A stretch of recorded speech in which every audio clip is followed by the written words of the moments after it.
Oh, I'm muted. Yo! Yo!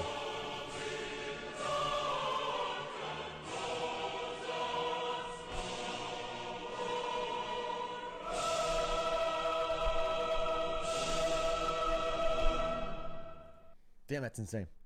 Yo! What the fuck is up?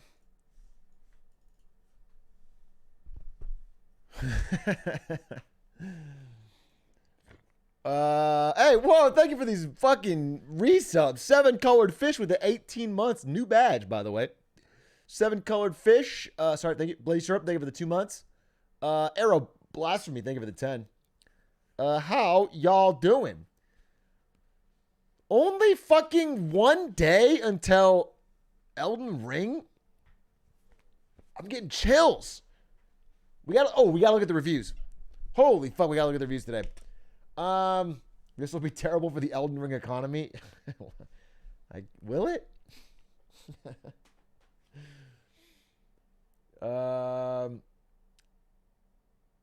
Ukraine about to lose the 1v1. It's not gonna be a 1v1, brother. I just bought an epoxy resin middle finger with Shrek and Donkey in it. It's a 1 of 1. Link me. That sounds amazing.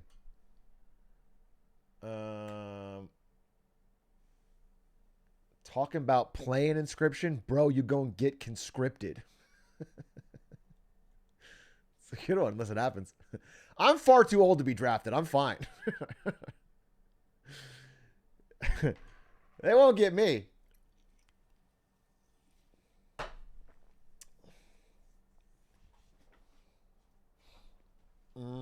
I just turned 18.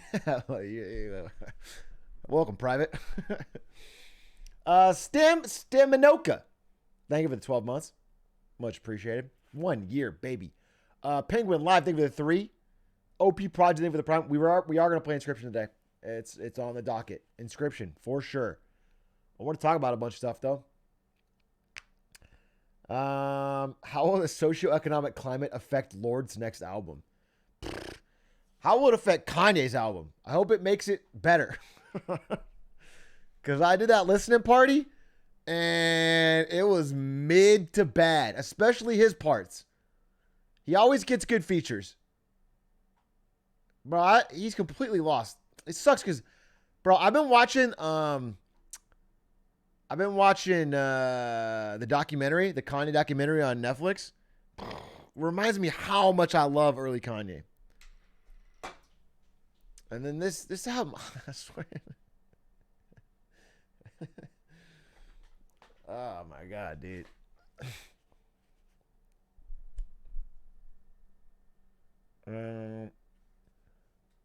It's not done yet. I know, but he's never done.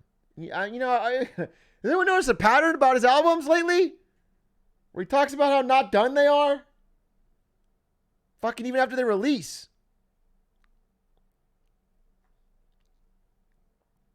Kiev was not nuked. The Migos song was great. Yeah, all his features were good. Again, Kanye brings out great features. 100%. He had a good Jack Harlow verse. He had a good Pusha T verse. But, give me 1 night with Putin and I will fix him. Damn. You that crazy in the sack? You're that wild? You change Putin? He's been doing this shit for fucking decades. You're going to fix him? Can you get Putin for a bros vs. pros on what? Holding Europe hostage? You think Putin is packing? No, I don't. Not that it's a worthwhile discussion.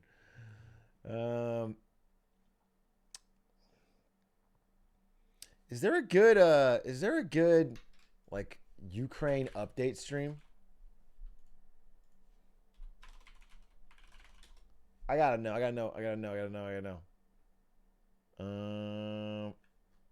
Oh, live now. Let's see. Let's go to ABC. The Ukrainian government will now have to decide how it responds. It's clearly going to fight.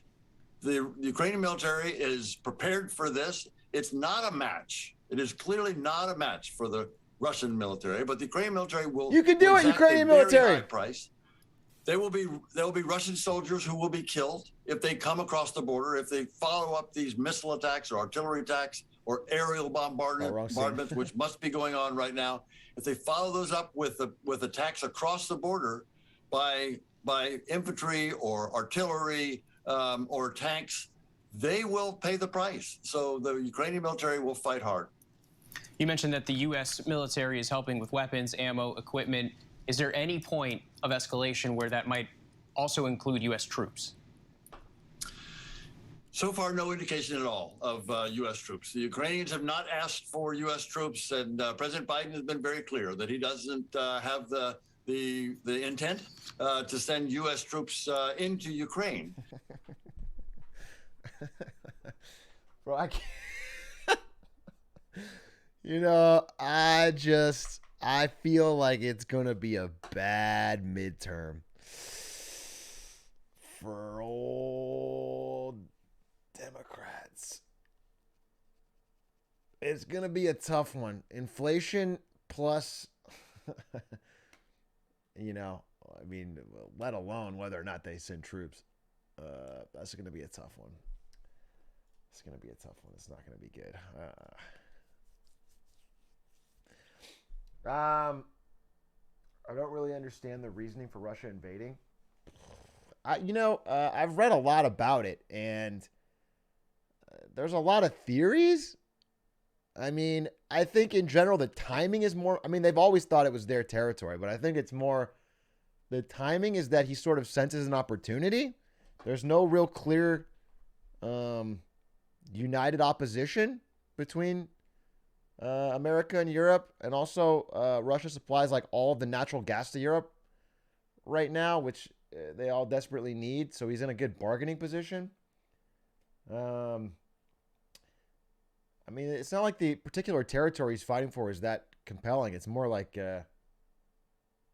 I know some of the theories I saw was also like he needs some sort of conflict to, you know, rally and unite behind at home. But to be honest, you know, I need to understand more. They grow lots of food there. Yeah, I mean, I definitely know that they've been like economically setting up for this for a while because they have drastically reduced their dependence on things that we can sanction.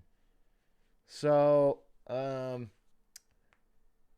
know, he's definitely played a longer chess game. Didn't think my 3 months. I'm so sorry. There's just a war going on. Sorry, I didn't thank your 3-month sub immediately. I was talking about the war. Thank you for 3 months though, for real.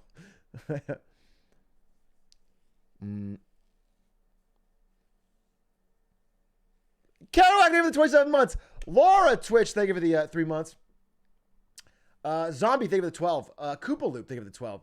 1 year, baby. Love you, Biggie. Let's see, ready for war. I, you know, it's tough to say, but I really don't think we're gonna go to war in any shape for America. I don't think we're gonna go to war.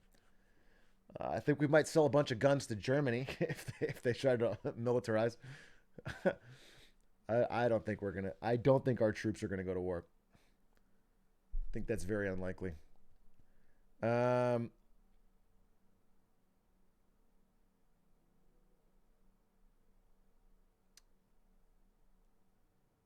Sorry to interrupt the talk, but do you want Reddit to go up tonight or do you want to just skip? Oh, yeah. If you got a thumbnail for Reddit, yeah, please dump it because we skipped yesterday. Yeah, please, posty. Okay, so let me talk about, well, I'm going to do some, we're going to talk about the Ukraine stuff, see if we can keep up, figure out, you know, what happened today specifically because, you know, direct invasion, kind of crazy. Now, what he has done, what President Biden has done is move U.S. forces from the United States to East European allies. He has also moved forces from other parts of Europe to East European allies because they are now threatened.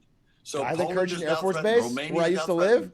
Estonia, Latvia, Lithuania, Baltic nations. Those are now threatened by this invasion from Russia into Ukraine in the direction of NATO. So with that, how? If anyone has a good website with some updates, I'd be interested in seeing. I want to read more about it after stream today, and then I can talk about it more tomorrow.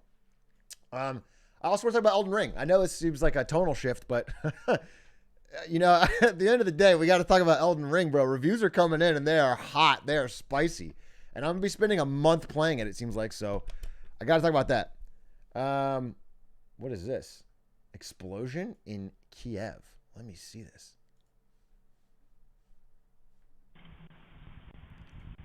What the hell? This is live on Twitch? This is the first war broadcast live on Twitch? This is a historic moment.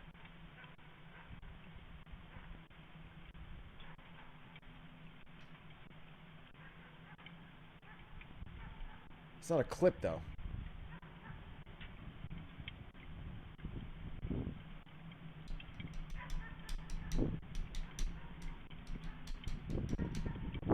Damn, it's 5 a.m. there.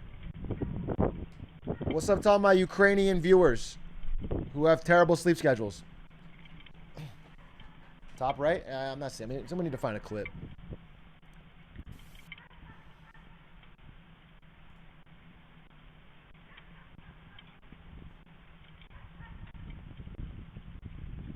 Oh, this is a clip. Oh, wait.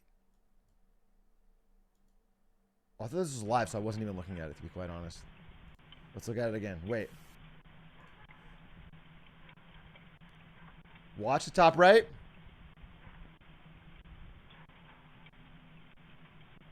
Oh.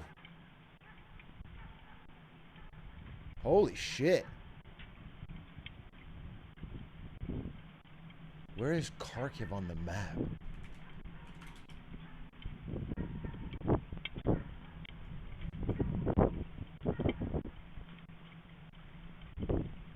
Live updates. Let's check it out. Damn, what the hell? Kharkiv. Yeah, Kharkiv, Ukraine map. Yeah, right on the border. Interesting. Interesting.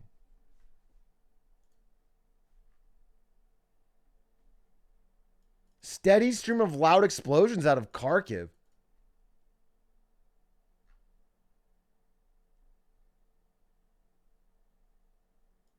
Yeah, interesting.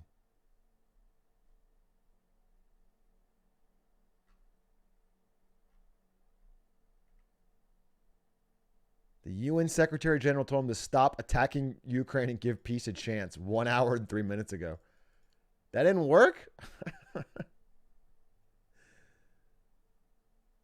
Damn, that didn't work? Bro, stop. Look at the weekend's tweet.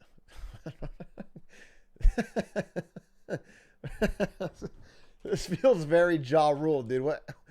I need to see what the weekend is tweeting about fucking war in Ukraine. I need to know. That's urgent.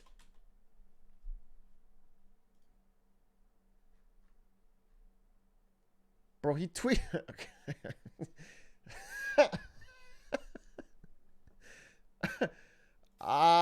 This feels super tone deaf, huh?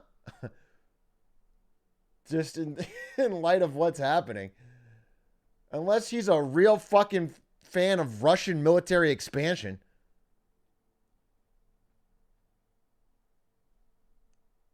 What a journey. We're finally here. Let's go. 27 minutes ago, probably right when the first bomb started dropping.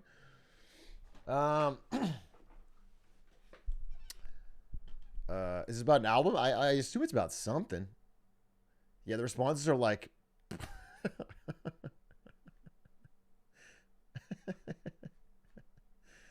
Yeah, the responses are like, what the fuck? Yeah, very weird and odd timing.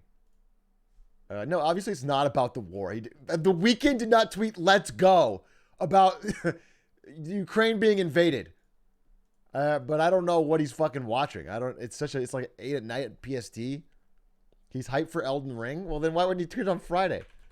Anyway, we'll talk about Elden Ring in just a minute. I do want to fucking take a look at all these reviews. It's, currently one of the best reviewed games in modern history. And they you know what? It just showed a confidence anyway. They let the game be sent in review copies early. Well early for people to Elden Ring comes out at 3 PST. What, tomorrow? Wait, what? Wait, what? Elden Ring comes out 3 p.m. Pacific tomorrow on PC on Steam?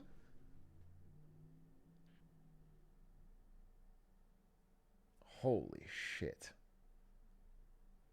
Holy shit. Look at this Connor tweet. What does Connor think about all this? I have to know. I have to know. Connor eats pants. Please. Bring some sense to the world.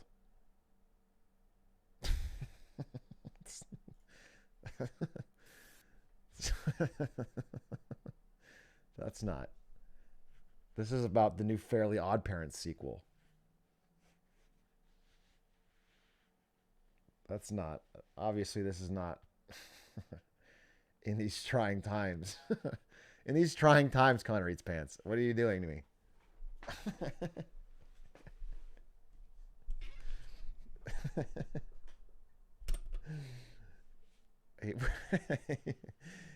He's got a distinct look, I will say that. I'm not sure that I see it. Not sure that I see the connection, but he certainly has piercing blue eyes.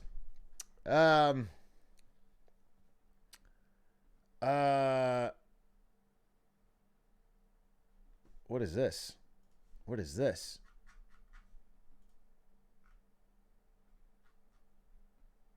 Look at this Ja Rule tweet. It's completely unrelated. Russian Valorant player posted this.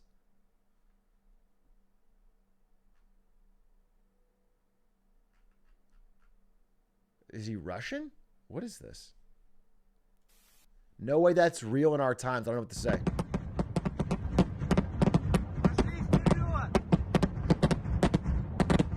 Well, it's not from him, right? So it's not his POV.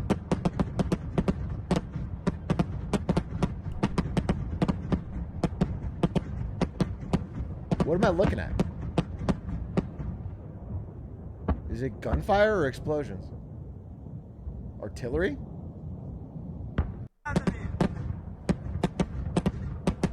Does anyone know where this is from?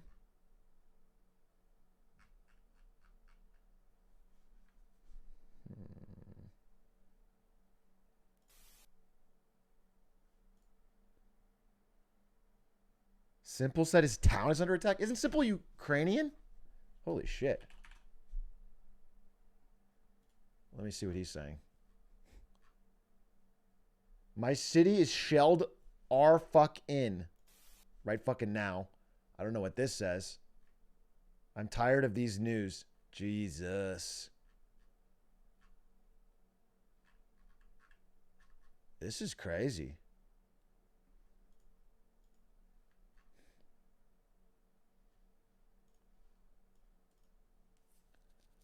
U.S. President Joe Biden said in a statement, President Putin has chosen a premeditated war that will bring a catastrophic loss of life and human suffering. Always the optimist. Holy fuck. Okay.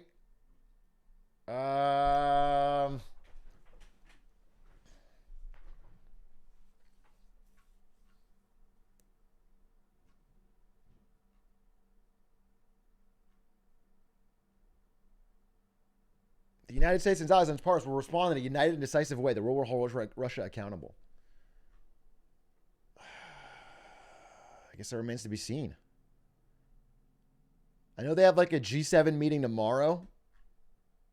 And they're going to figure out what the response is. But I don't know. I don't know what kind of arrows they have in their quiver on this. If it's not military. Check out the explosions map in Ukraine. Who's got that? Let me see that.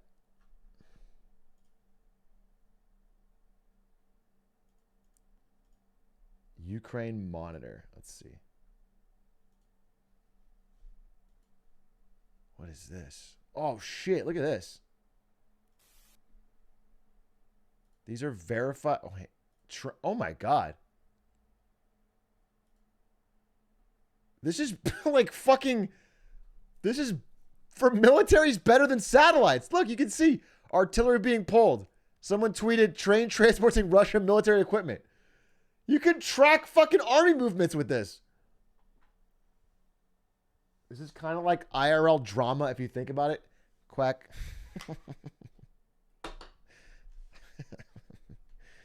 Thanks, man. Thanks, man.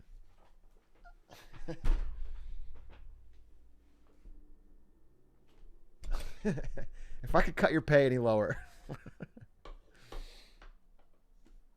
The UN should ratio Russia. Not a bad idea. Win in the marketplace of ideas.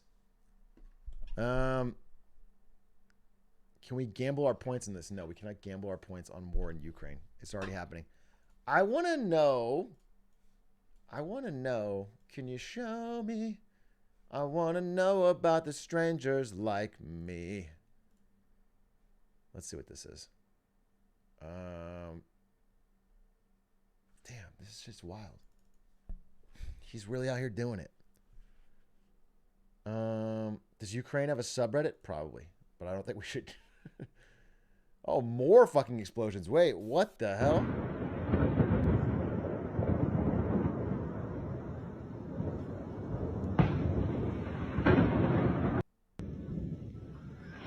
Jesus Christ, dude.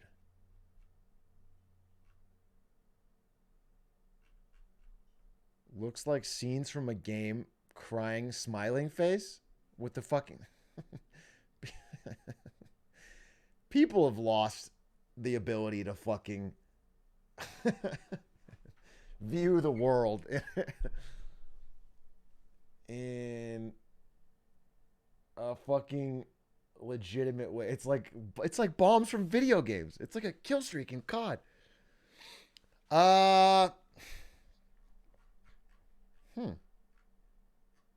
It's very, I guess to me, a little unexpected. I didn't think it would escalate to open conflict. I want to read more. To be honest, what I want to do is read. But what I may do is probably talk about Elden Ring, and I'll talk about it more tomorrow. I think just watching random tweets come in is more of Hassan's wheelhouse. I don't have a lot to contribute here. I like to... Connor ended the war. How did he do that?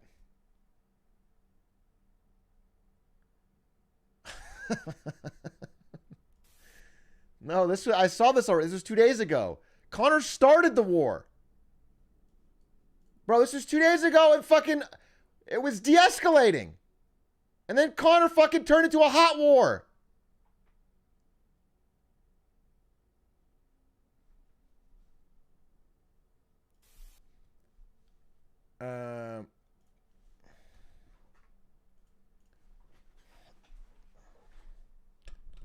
He retweeted a couple minutes ago. Brave. Powerful.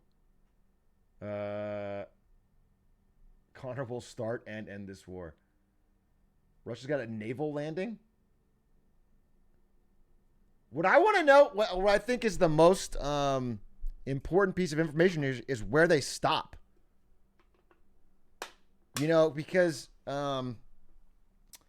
there are basically two contested parts of Ukraine that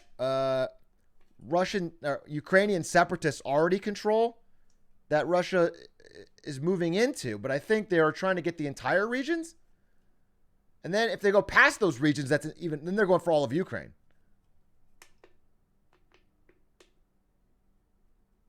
What does this mean for my Dogecoin? Asking the real questions, huh? Like, where is someone said just because they're shelling Kiev doesn't mean they will take it. And it's like, yes, technically that is true, but that sounds very what was that policy in World War II where they just kept giving Hitler territories? Appeasement. Yeah. Look, just because they're bombing the city doesn't mean they're gonna take it. Let's relax. Let's not ascribe intentions that aren't there. It's like if they're shelling a fucking city the intention should be that they are fucking moving to take it. Although Kiev is, wait, are they actually shelling Kiev? Wait, wait a minute. This is crazy to me. I didn't understand this geographically. Kiev is here. It's pretty deep inland. Is it like these are the regions they're fighting for, or that Russia like claimed that began this whole fucking discussion? Kiev is here.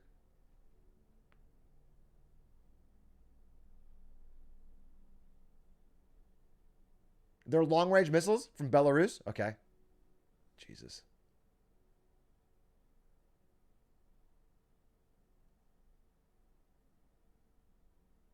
I'm man, you know, this feels like I guess it really depends on the united response tomorrow, because oh man, this is gonna be wild. This is gonna be really interesting. I actually really, really hope for some de-escalation here, because this is gonna be a problem if they keep pushing in.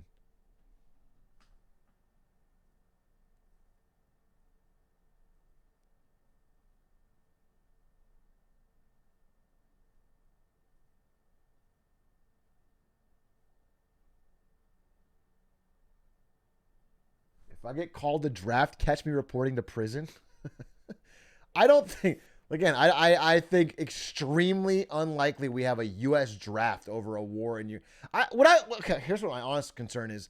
I don't understand how you can actually have a hot war between two nuclear powers over territory in general. It's not like you can just draft a bunch of people and go fight a war. It doesn't. You know what I'm saying? You can't actually do it. You know, it's only taking place in proxy wars. We can't actually just like draft a bunch of people and go win a war. You know, that's not how it works anymore. So I don't know how this, like, if you can't economically pressure them into doing something, Ukraine's a nuclear power, so they can get bullied. Ukraine is not part of NATO, so we have no interest in it. We clearly have an interest in it. And it was trying to be part of NATO. That's the whole point. That's what like kicked this off, right? Was that Ukraine was going to join NATO, and then Russia didn't want NATO right on their doorstep.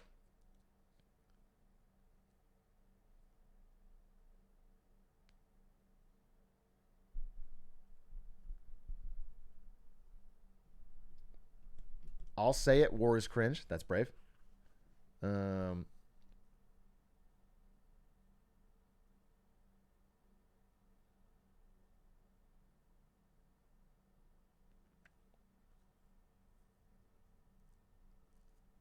Well, let me see. There's some interesting comments that I'm trying to read.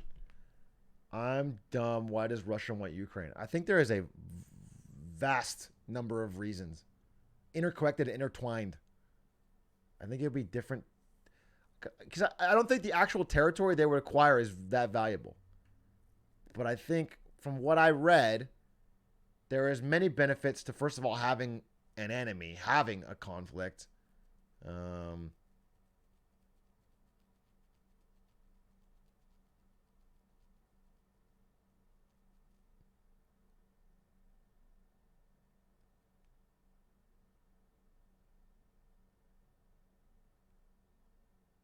Natural resources and ports, but I think not in the contested regions, right? So they'd have to go for full-on Ukraine.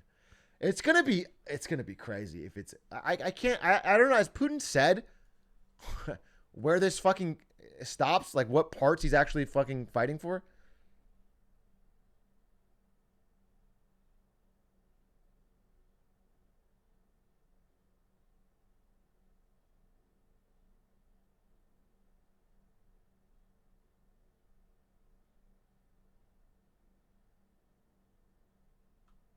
The eastern two provinces. Yeah, that's what's been said, but it's interesting that, you know.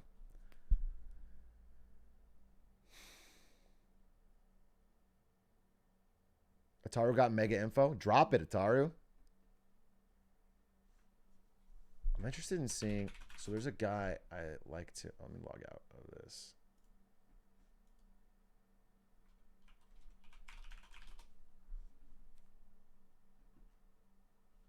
Why is Cold War trending? This is not really a Cold War.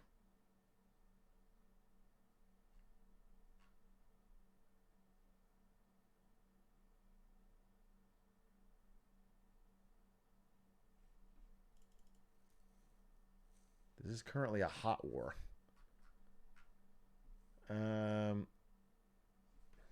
Where am I getting Ataru? Where are you dropping this stuff? I want to... you know what? There's probably more... let me see if I can get a fucking...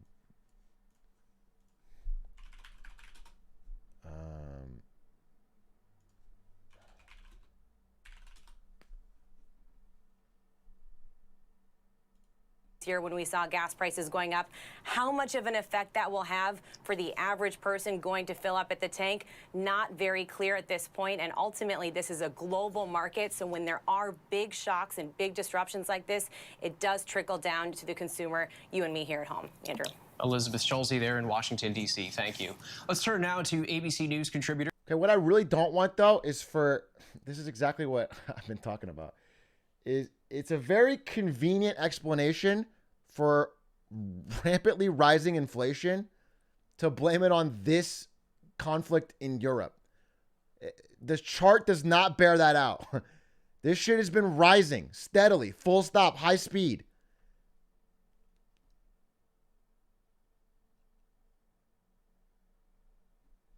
And retired General Robert Abrams. General Abrams was an advisor to former U.S. Secretary of Defense Chuck Hagel during the last invasion of Ukraine, and more recently was the head of U.S. forces in Korea. Thank you, General. Okay, so U.S. defense officials were expecting this invasion to come tonight under the cover of night. Why this timing? Why in the dark? And was this meant to be a surprise attack? Well, I think the timing, there's a lot of factors on the timing. And you've touched on a couple of them. Historically and typically, military operations, we like to initiate them under the cover of darkness. The advantage goes to the attacker. And it's when it disrupts people's circadian rhythm. It's disruptive to people's sleep cycles, the Ukrainian military people's sleep cycles, and so forth. So striking during the hours of darkness gives the advantage to the attacker. Why today, I think, is tied to several factors. That's what I want to know. I think the weather had something to do with it. Weather fairly good today across the country, not as good in the east. But as I've said a number of times, the weather factor swings in both directions. It may not have been ideal for the attacker, but it's not ideal for the defender either. And so I think that was probably a neutral state of play between the attacker and the defender. I think there's some symbolism on starting it today. This is the Russian Army Day of Remembrance. And I think there's in Putin's mind, there was a little symmetry there to be able to initiate this defense of Russian people in eastern Ukraine on the same day. There's definitely something to this. I mean, in my mind, a large portion of this has got to be something at home, something needed in Putin's mind to maintain power in Russia, like having a conflict.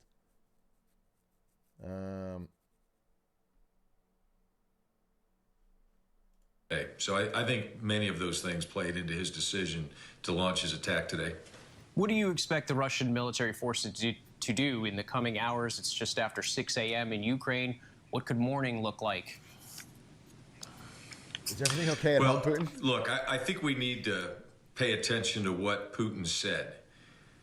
What he said was, we're going to do a special military operation to demilitarize. This conflict is unpopular with his own people. Is there a source for that? Ukraine and denazify Ukraine. So I think we should kind of step back away from the tactics that doesn't ring true to me. Of what we can expect to see. I think he's made a declarative statement that he intends to destroy or completely disarm the Ukrainian military, and it will not be limited. I mean, it seems very difficult to pull that accurately, so I can't imagine there's like an accurate source. One part of the country. When he says demilitarize, that means destroy or disarm their capability to defend themselves. And then on the denazification, I think that's not a veiled threat.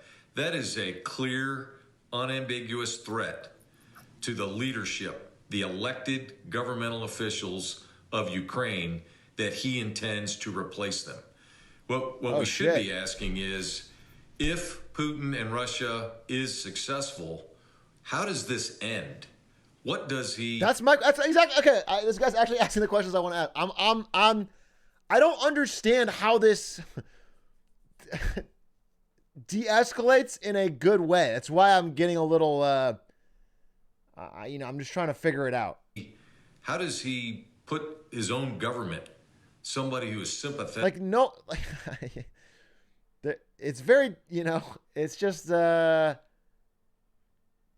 doesn't look like there is any hope of even like an appeasement, like from Europe. They can't reasonably back down now, and Putin has made an attack, so he cannot back down. Neither side can. I'm trying to see a way out, to Russia, who will be a puppet for Putin and the Russian regime. How will that play out? But I think he has signaled to Ukraine and signaled to the international community what his true intentions are here. And let's go back to the aid for Ukraine. How much could the military assets provided by the U.S., like those Javelin missiles, help Ukraine in a conflict with a country like Russia? So those, the Javelin missiles and other arms and ammunition that are being provided by other NATO countries will be enormously helpful to the Ukrainian military. But as Steve pointed out earlier, the Ukrainian military is good. They're very good, and they're a lot better than they were in 2014. But unfortunately, size does matter, and numbers do matter when it comes to squaring these two countries up against each other. And Russia has a decisive advantage in a couple of areas. They have it in surface-to-surface missiles. They have it in combat aircraft. They have it in combat helicopters. And that is something that Ukraine just does not have, and it puts them at a military disadvantage. So I suspect and I fully expect that my girlfriend lied to me.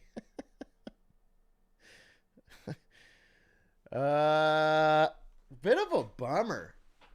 Bit of a unfortunate way this is playing out. I would have loved to see a different outcome here. But there's no way. Someone's saying Putin playing for keeps he wants all of Ukraine. I'm just trying to think on a larger scale here. Obviously extremely worried and not happy for the people of Ukraine. But even if he gets Ukraine, that doesn't end things, because Europe can't let that happen. So I'm trying to figure out. Tomorrow's going to say a lot.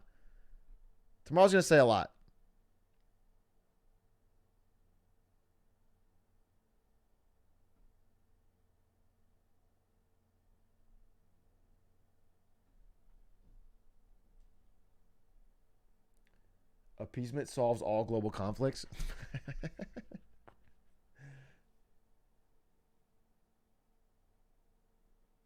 Get suited up, boys, we're going to Russia. No, I mean, I don't think there's going to be a draft. I don't think there's going to be American troops in Russia. But also, man, I don't know. I don't know how to square this circle.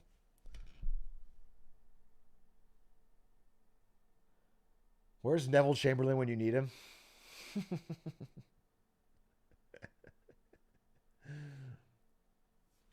I'm not even thinking about America here. I'm not even thinking about exactly what America does specifically. I'm talking about the European powers who are more directly affected, like all the NATO nations in Europe. And what I'm also thinking about is they all, Russia exports so much of their energy. Almost all of these major European nations rely on natural gas exports from Russia. I don't know how they can even reasonably sanction them.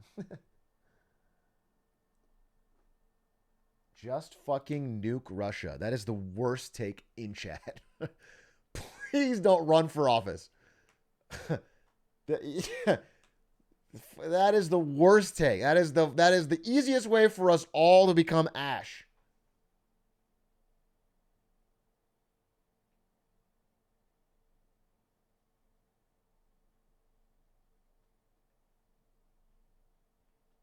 Settle this over a game of Valorant would be the most peaceful way.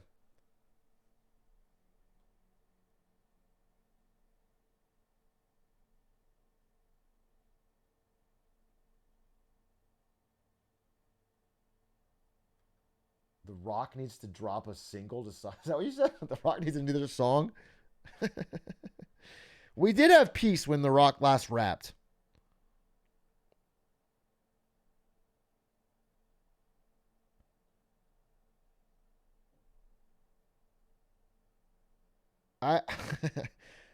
Yeah, I don't know. The only thing I'm certain about is that there will be a narrative trying to use this to explain rampant inflation. Standing up for our values is not without cost. It is going to be used to explain rising prices and energy and gas and rent, and that's not. It has really nothing to do with this.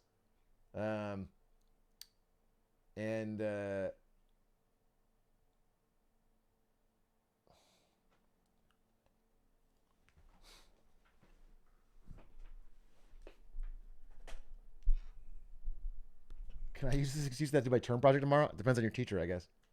Or if you have Ukrainian relatives, then you probably could.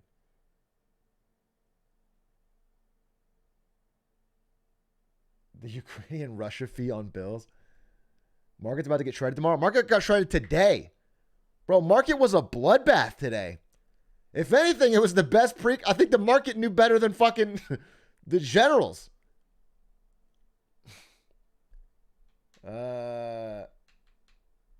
Check Bitcoin price. Let's see.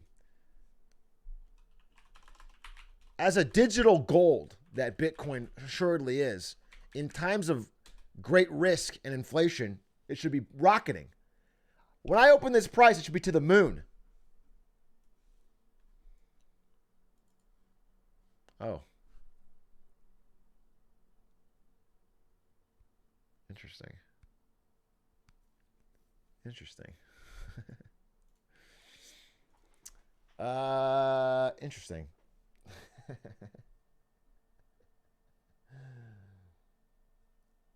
Check gold. I think gold actually is up. I think gold, the much maligned gold. Yeah, gold's having a moment, bro. Hey, you know what? Sometimes the digital version just ain't as good. Sometimes you want a physical monkey that you can buy instead of a digital one. To the moon. Gold to the moon, baby. By the peak. Hodl goddle. Yeah, gold's having a good day. Facebook's having a terrible day. Continuously. I think Facebook has literally wiped out all of their gains for like 24 months or something like that. And heading worse.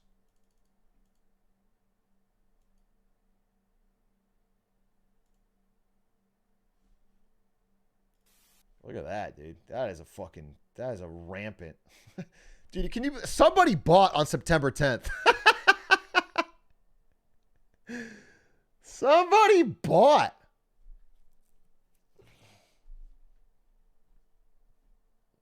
Me.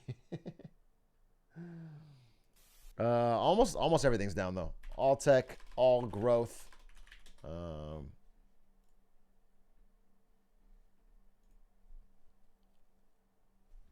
It's not a loss until you sell. True.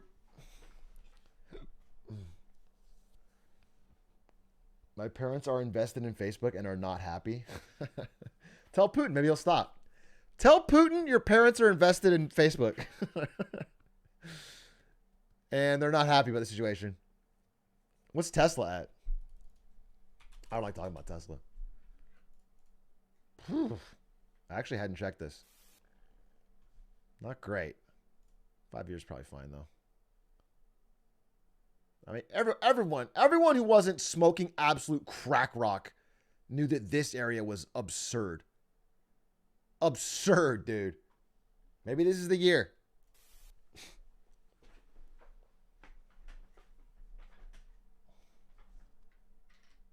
You go to bed wishing Tesla the worst? No, I don't. I really don't. I really don't. Like I said, you know what? You know what changed my mind? I think the company's massively overvalued still, but I like the car because of Connery's pants. Connery's pants took me for a ride in his Tesla, and I was like, damn, bro, this shit fire.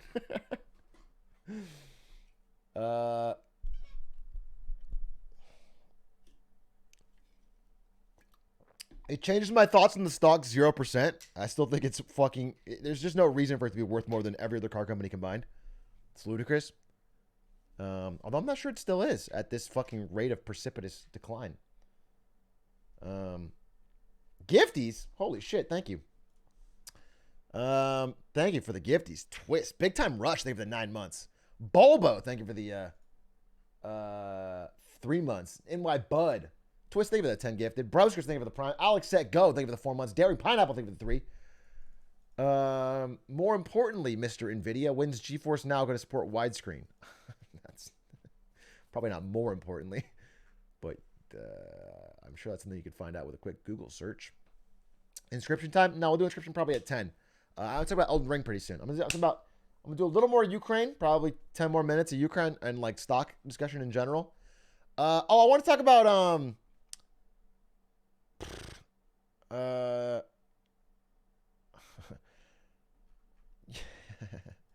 you know what's interesting to me is that where's Spy 500. So there's a couple things I wanted to mention in wins and fails.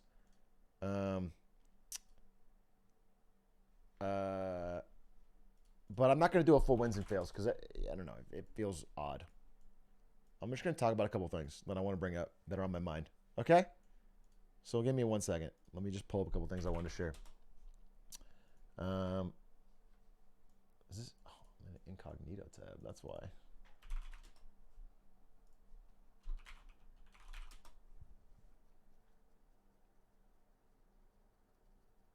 What do you see trying to hold up the market from this point? More value or growth? Energy stocks, probably. Energy's probably going to do well. Oil's going to do well. Yeah, that's probably what's going to do well. Raytheon? Wait, how's Raytheon stock? You know, my dad works there. So, full disclosure. No, it's up, but it's not. It's what, 5% the past month? It's not insane. It didn't fucking massively spike.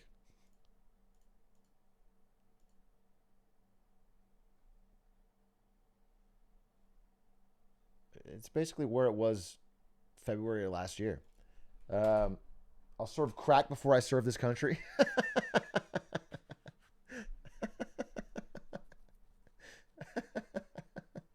Such a funny. Can't wait for Call of Duty to make a game about Russia versus Ukraine in 20 years. You better hope that's all they make it about. I think we should all hope that the game is only about this little skirmish in Russia, Ukraine. Please.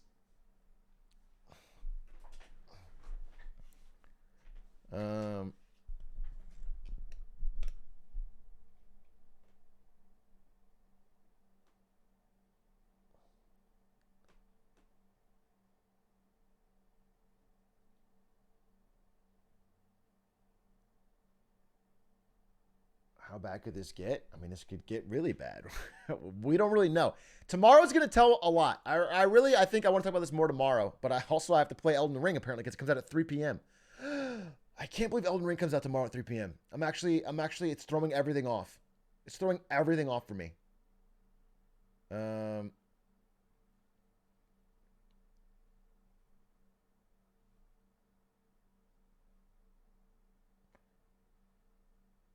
You know, it remains to be seen. Oh, yeah, Punch. Oh, shit. We're supposed to do a Punch stream tomorrow. Oh, I really got to figure this out. Maybe we do Punch on the weekend. I don't know. Punch, we got to figure it out. Tomorrow's Elden Ring day. If it literally releases tomorrow, you got to play it when it comes out. You just have to.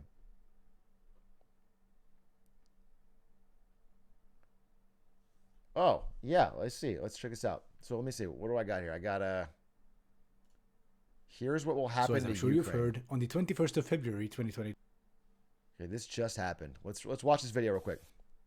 Vladimir Putin has officially recognized the Donetsk and Luhansk People's Republics. This is in violation of international law and the Minsk Agreement, the latter Russia insisted on upholding while accusing Ukraine of not doing so. Following this, the Russian military has entered the Donbass officially, and with that, the separatists have stopped shelling Ukrainian territory, for now at least. This is the official start of the Russian invasion of Ukraine. Its extent from now will depend on what Putin wants, and of course how effectively Ukrainians can resist. At the time of... Yeah, this is what I want to know. I basically... what is Putin's endgame and where it goes from here? Making this video, the 22nd of February, 12 p.m. Central European Time, the Russian army has not yet launched any major offensives and things seem to be quiet. However, this will most likely change in the near future. Good the call. Immediate next step I see is the extension of the occupied... This came out yesterday, by the way, it's before the attack. Territories by force, possibly to the entire Donetsk and Luhansk regions, and the decision about this will be made in the coming days, after which further invasion of Ukraine might begin. This will most likely entail shelling the Ukrainians to either force them to retreat or retaliate. If they retreat, the Russian army can just roll in and take territory, rinse and repeat until they have the entire Donbass. If the Ukrainians retaliate, that will likely be used as a casus belli, at which point the Russian invasion proper will begin. And this will likely include simultaneous attacks from the Black Sea, from Belarus and from the east. Now, all this being said, I'm convinced that this wasn't the original plan, and what we see in front of us is a rather hasty plan B by Putin. He most likely didn't actually intend a war, not originally, rather he wanted to use the threat of invasion to strong-arm NATO into making concessions, banking on the fact that peace and stability are more important for NATO than Ukraine. This, however, turned out not to be the case. The Western response was united and consistent, basically calling Putin on his bluff. At that point, Putin did not have much choice, since he's been posturing war for months. A retreat would be a major loss of face, obviously, after which Russian military threats would not be taken as seriously. So Russia had to go ahead at this point, essentially just making shit up along the way, accusing Ukraine of suddenly wanting to invade the Donbass. In service of this, some hasty false flag attempts have followed, which were bordering on ridiculous. Russians claimed Ukrainians shot rockets into Russian territory, then they said Ukrainians destroyed a Russian border checkpoint, but of course anyone with an IQ above room temperature can see the problems here. According to Russia here, once they pull their troops to the border and threaten with defending the local Russian population, that's when the Ukrainians suddenly decide to start provoking them. A country with the world's most nuclear weapons and an army 5 times the size. Right, very cool. Then, Russians aired footage of supposedly Ukrainian troops assaulting yet another Russian border checkpoint. But fortunately and conveniently for Russian media, they apparently recorded the entire thing on a GoPro or something. Right. Then, separatists claimed Ukrainians blew up the car of one of their leaders as it was standing in an empty parking lot with nobody in it. Right. And then there was a claim that Ukrainians blew up a gas pipeline in the Luhansk region, also that they are shooting at the civilian electrical infrastructure, showing a picture of a single torn wire with some smoking vegetation around it. So once again, according to Russian propaganda, Ukrainians did not invade the Donbass for 8 years of... Damn, dude, the Ukrainian army is fucking ghost mode. That's crazy. They are in and out. They're never caught right on camera. That's so sick, dude. Ukrainian soldiers are fucking elite. They always get the job done, but you never quite see them. That's fucking special ops, dude. Conflict, but they wanted to do so now. Silent assassin, dude. Oh my god, they learned from the clown. Threatening a full-scale invasion under the pretext of protecting Russian speakers. Alright. And the reason why all these false flags were so half-baked in my opinion is because, as I've said, this is a hasty plan B. And a solid clue to this is Putin's hour-long, disjointed, borderline unhinged rambling about Ukraine following the recognition of the separatists. So I didn't watch this speech, but I watched reactions to it from a few people that I trust, that I follow on social and read their blogs. And it did seem pretty wild. Like incoherent. There's in a lot of different directions, and they were trying to decipher it, and I couldn't quite figure out what his end game was. The fact of Russian invasion wasn't so clear-cut from the beginning. There was certainly some power play around the Russian government, as there are influential people within and without who aren't necessarily in favor of invasion. For example, the Russian military elite I generally am a reader. I like to read. The concept of losing thousands of Russian soldiers in an invasion against a supposedly fraternal country. Sanctions are also a factor, not just for the economy as a whole, but also for the Russian business elite. And while Russia has built up massive financial reserves over the years, eventually sanctions will start to bite. Not to mention, the presence of those reserves will hardly be felt by ordinary Russians. Social issues can and will lead to instability, which Putin cannot afford. So the way I see it, Putin has basically trapped himself in this situation. If they stop now, all they'll have achieved is making the separatist regions official, which they controlled anyway. But those are also economic black holes with destroyed assets and infrastructure, with most of the population gone. Yeah, I mean, what I want to say, what I want to emphasize here is from an economic standpoint, the actual regions that he was fighting for, and again, I don't know how much he's going to actually take in the end of this, but are not valuable. And I have definitely learned this. They're not that valuable. And in fact, most, like outside of maybe ports and some natural resources, like a lot of this stuff is more work than it's completely uninvestable is what I'm trying to say. Ukraine is suffering whether or not Russia fires a shot, because literally almost all Ukrainian companies are at like historic lows. There's no outside investment going on right now because the risk is too high.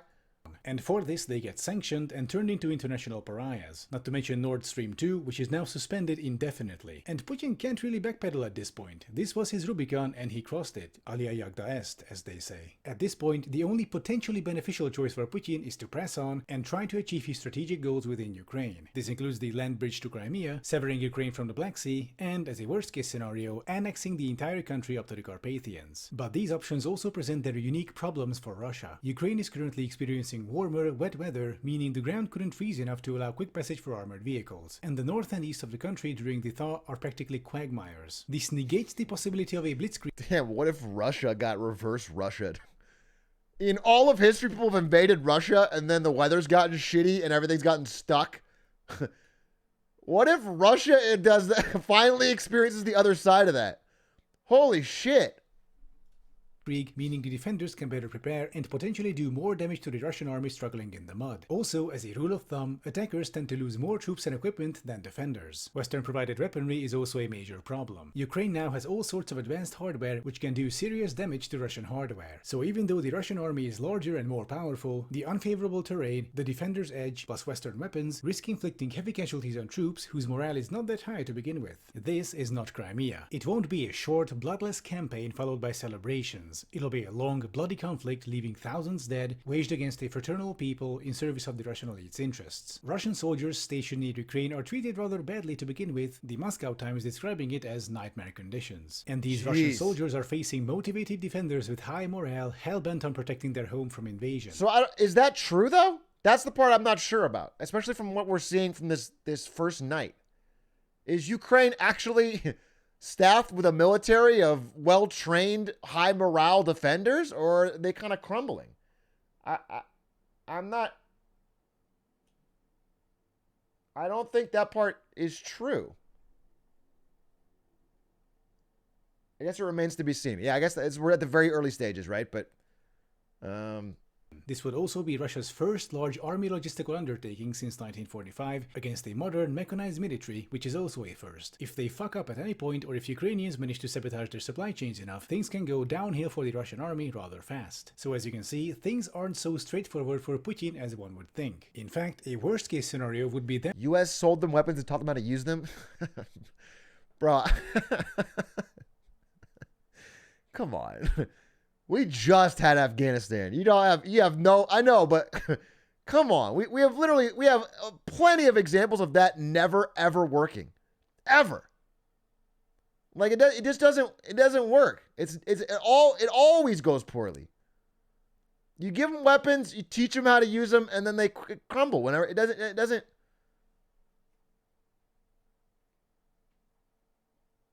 This time different. I mean, we'll see. I just don't think that's not a checkmate in my mind. Oh, we gave them weapons and taught them how to use them. I think we just want to sell weapons. In general, severe losses due to unexpectedly high resistance, supply chain problems, sabotage, and so on, thus the high casualties leading to severe domestic instability back home, which then cascades into more logistical problems for the army and loss of morale, which increases weapons is one of America's biggest exports. Until Russia simply collapses under the weight of the crisis it created. And then the fun stuff begins, such as Ukrainians taking back Crimea and the Donbass and the like. This is of course a less likely scenario, but it's likely enough to cause concern for Putin, especially now that his approval ratings are lower to begin with. So this is my informed guess about the situation. It could be that I'm wrong, but so far things seem to be lining up. We didn't sell For the shit, we example, gave it the to them? Luhansk No, military- but the weapons manufacturer still makes money, you understand? Even if the military buys them and then gives it to them, the weapons manufacturer makes money. So once it's in the budget to buy, buy them weapons, it doesn't matter if Ukraine's buying it or we're buying it or government's buying it. The manufacturer makes money.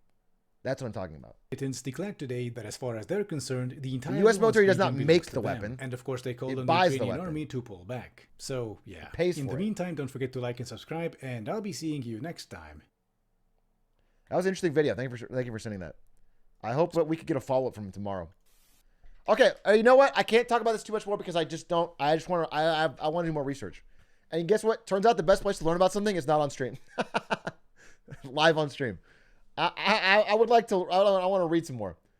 How will this affect my shitcoin? It's probably going to go down just because they're all going down right now. So this is interesting. I mean, we don't know. I don't know how accurate this is, but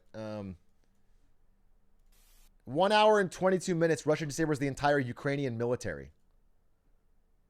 Military infrastructure, air defense facilities, military airfields, and aviation of the Ukrainian army have been disabled by high precision weapons. It remains to be seen, but I am not confident in Ukraine's ability to put up a defense on their own of any meaningful variety.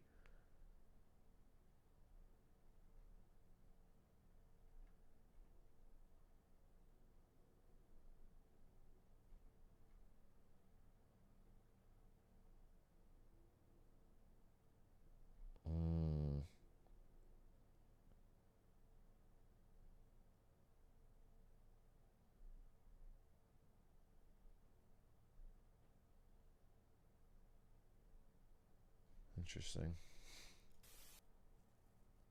Ukraine has a really huge military, though. I don't think that's true. I don't think they have a huge military. I think that what you're saying is cap.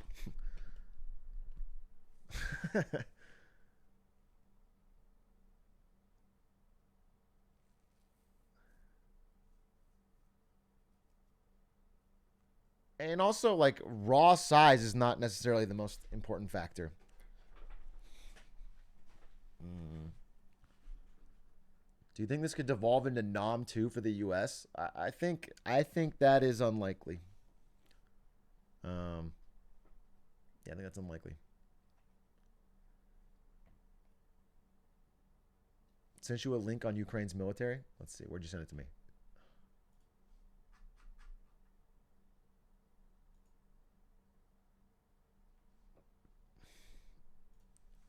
Look at this. Okay. Russia-Ukraine crisis. How big is the Ukraine army and size of armed forces compared to Russia, UK, US, NATO? The biggest war in Europe since World War II is looking increasingly likely after Russian President Vladimir Putin announced he would move troops into eastern Ukraine.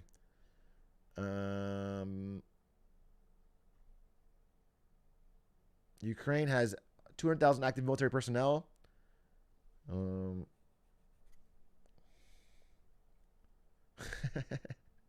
It can call upon 900,000 reservists, but as recent images of civilians holding wooden guns suggest, not all of these forces are necessarily well equipped.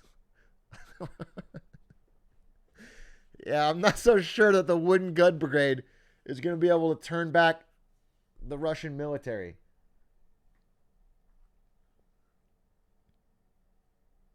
Russia's military vastly outguns that of Ukraine with a budget between... Yeah, it's almost like budget is what matters more, to be quite honest. I can't imagine that raw number of troops means too much in 2022. With military technology being what it is. 900,000.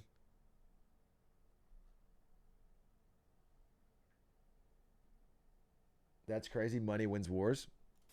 Yeah, I guess.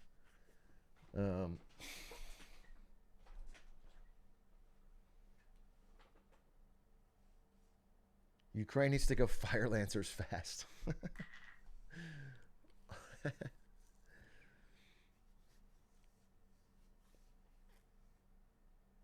Biden responded?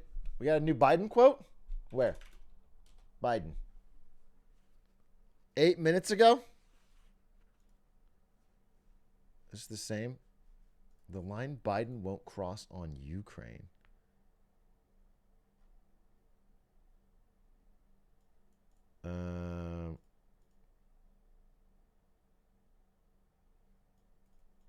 Yeah, I think it's very unlikely that U.S. military goes. I mean, if American and Russian troops start shooting at each other, we've got a real fucking problem. We got a real fucking problem where there's no winners or the only winner is China. If American and Russian troops have a hot war with each other, that is a line I really hope we don't cross.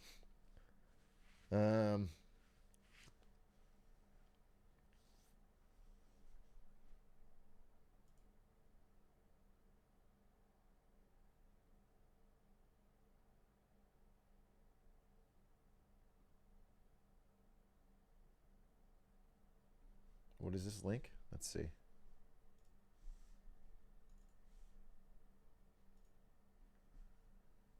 Oh, here it is. All right. Wait, is this the? This is already released.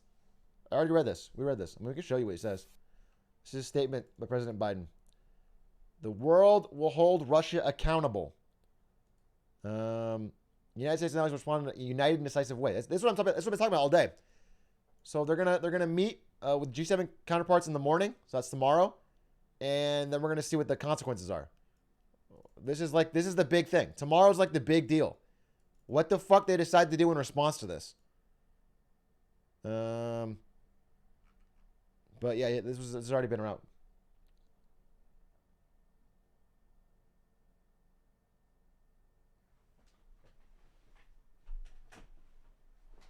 This could help Democrats win in the midterm? Maybe.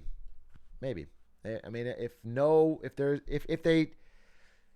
if U.S. troops die, or if there's any sort of U.S. troop involvement, it's going to be a disaster for whatever party's in power when it happens. Because things at home are not good enough to have the mandate for a war of any sort.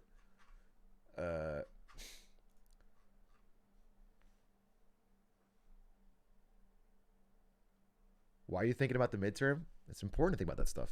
That is literally what that is the calculations that people in power are making when they're making these decisions. So it's good to know what their thought process is. Tragedy breeds unity. That's interesting because it used to. What's funny is that if you look at the stats, so for a long time, the effect has gotten smaller and smaller.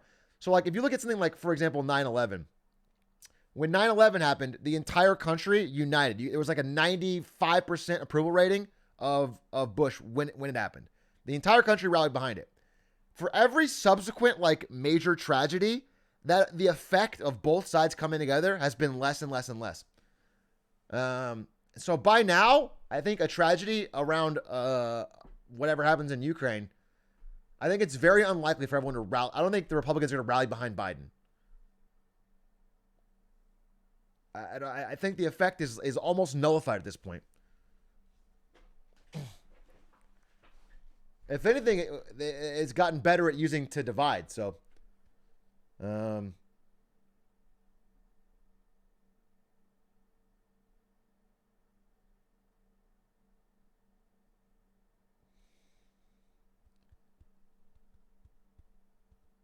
how much more wealthy will Russia get once Ukraine is taken over? No, it's not. There's no immediate wealth boon, I don't think.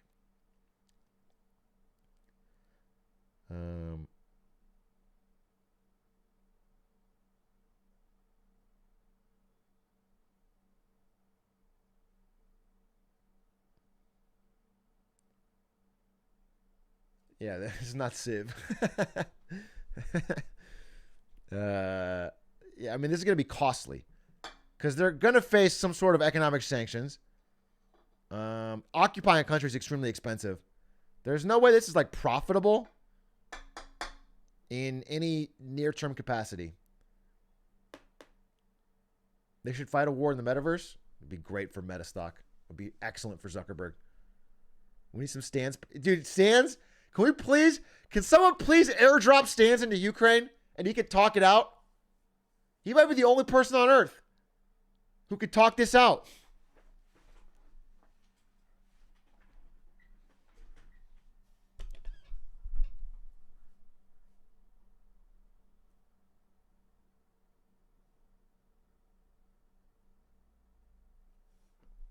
Because sanctions will mostly loosen the economy. This is really bad for Biden because the economy is already in a bad spot, bro. The economy is already teetering. It really had nothing to do with this. And then this will just give a convenient excuse. Do you think China will invade Taiwan while the West is distracted? Yeah, I've been reading about that too. No one knows. Who knows? But China's not stupid. If they, I mean, they'll do something. They'll do something. I think last time, I forget exactly what event it was, but it was when Trump was in power and he was really up in arms about something. And when they were all focused on that, they like expanded their fucking they like expanded 2 ports in contested areas. And it might have been North Korea. I don't know, but they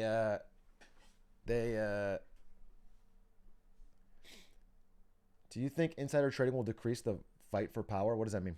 What does that question mean? Invade Canada on the DL? About America? What does that mean? America should invade Canada on the DL? Or are you talking about China? Who's going to invade Canada on the DL? It'd be crazy if America did it. If we got everybody talking about Ukraine and Russia and we get, this is terrible. And then on the DL, we invade Canada, that'd be wild. Kind of crazy. They will greet us as liberators. Is that true, Canada? Are you guys going to greet us as liberators?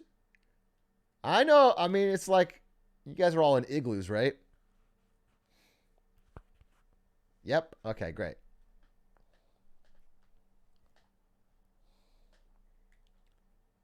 Too warm.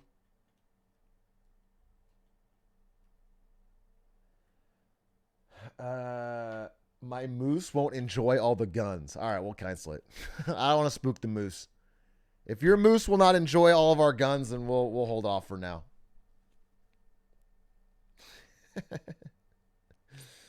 When has the invasion started then? Yes. Yeah, welcome to the party, mobile viewers. Yes. The invasion has started. Ukraine has been invaded by Russia. There's active shelling of major cities and troop movements.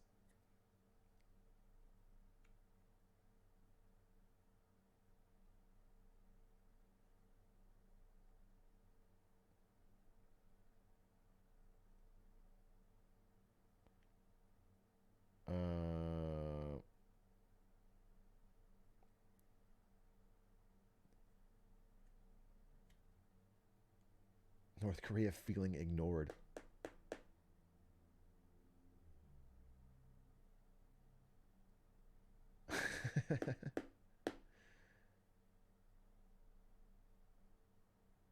What do you think the death count will be looking like? I have absolutely no idea. I have absolutely no idea. I hope and pray that it is small. I hope tomorrow there's some kind of fucking resolution. There is some kind of like smart, unified response that, but I don't see what it could be. I don't see how Putin can back down, which is, he's in like a no-win situation, but for the world, it's also no-win.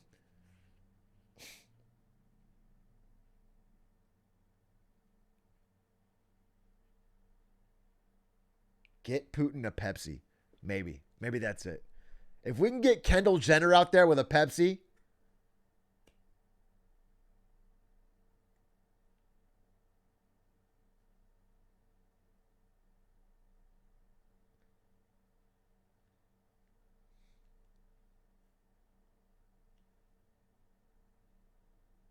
If what I'm reading is true, though, it's like there's not going to be a defense by the Ukrainian people themselves. And I don't know if that, like, listen, it sounds to me like Putin has sort of been forced into a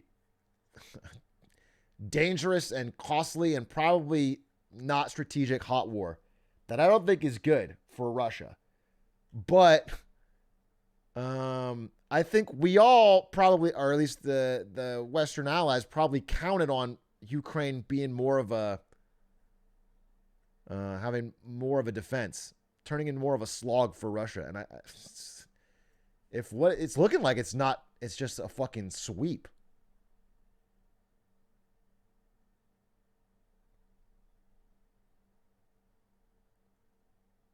What can the West do to Putin they haven't already done outside of outright war? That's a great question. I'm not sure. If you look at the economic side of it, it looks like Russia's been preparing for this for a while because they've like cut every dependency. They've cut so many dependencies, built up kind of a big war chest. They're very export driven. They don't rely on too much of the outside. Like we don't send them too much.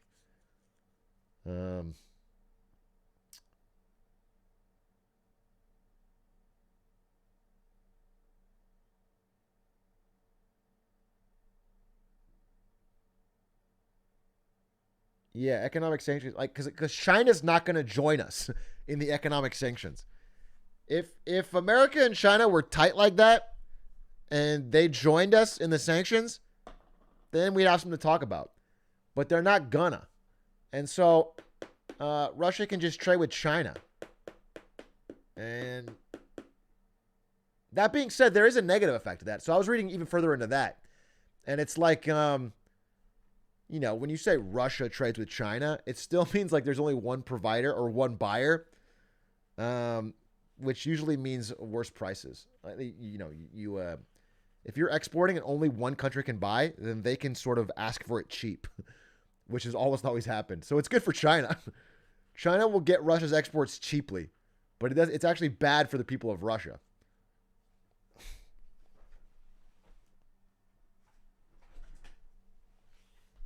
COD really said we ain't making a new game because you're getting a real war, LMAO. You think COD caused all this? You think fucking Activision said 100 emoji, laughing emoji, we ain't even making a new COD because you're going to get a real war? No, I think that's unlikely. I as a good of a geopolitical take as that is, I actually wouldn't be surprised. I guess their last act before Microsoft takes over. Godlike marketing campaign. That's terrible. Activision going down swinging. Yeah, all the fucking real... every toxic Activision employee, a lot of the ones at the top, are having their last hurrah, dude, before Microsoft takes over. They're going to do some crazy shit.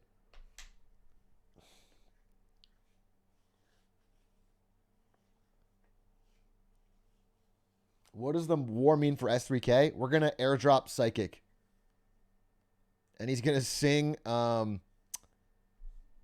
he's going to sing Little Do You Know. And hope to God we can find peace. I hope to God with his angelic voice we can find peace.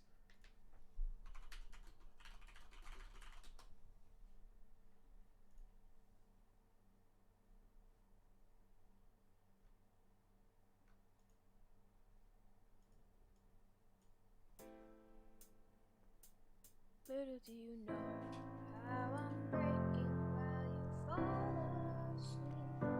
Little do you know I'm still haunted by the memories.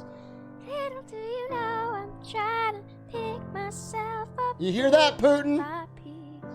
This is the sound of peace. I need a little more time. Underneath it all, I'm held captive by the hole inside. I've been holding back for the fear that you might change your mind.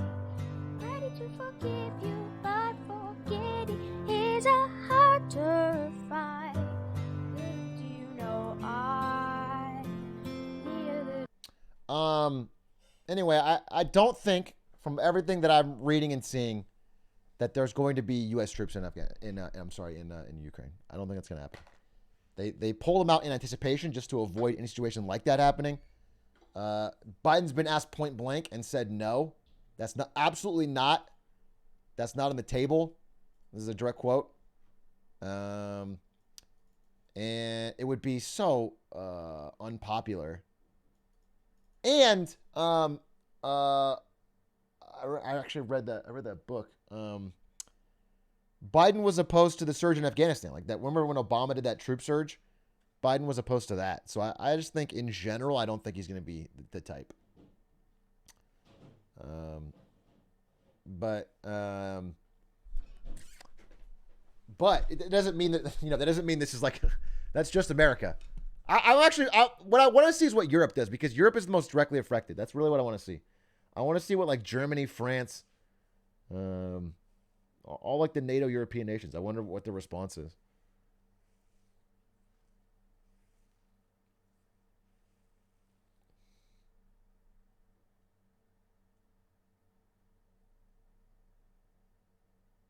Europe ain't going to war if the U.S. isn't. It's probably true. Well, yeah, it depends on what level of response, though. If it's like a coordinated, full-on economic sanction, that's different. Then, well, we'll keep buying your natural gas. I want to see how they handle that. That's basically what I want to see. Germany's going to be on the good side. My understanding is that Germany is going to be a hefty market for American weapons if this starts to militarize.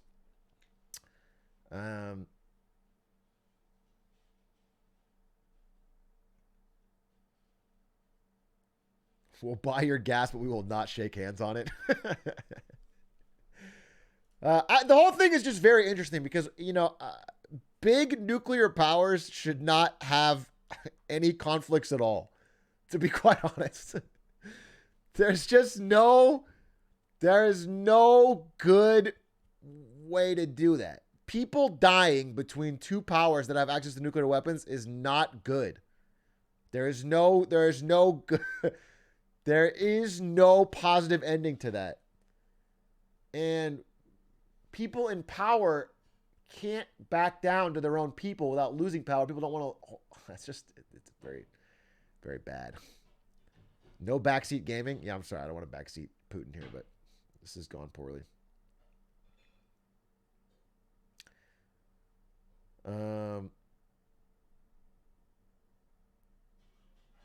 Donkey deleted this tweet. If I get nuked before Elden Ring, I'm starting World War IV in hell. It's funny. A little inappropriate, but funny. I think it's fine for Donkey to tweet that. I think it's funny.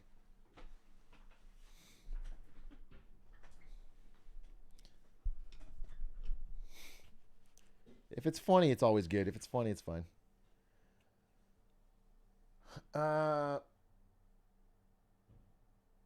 Speaking of Elden Ring, let's talk about it real quick. I'll keep up to date with this. If we get more news, we'll talk about it. But I want to talk about Elden Ring. I got to talk about it. I want to talk about it, and I got to talk about it. And it's going to be the big thing tomorrow, so let's talk about it real quick. Elden Ring.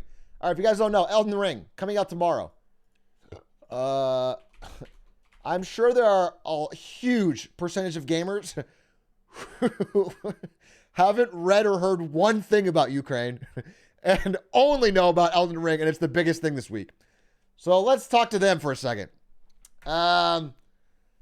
Let's talk to them for a second. It is currently one of the best reviewed games in modern history.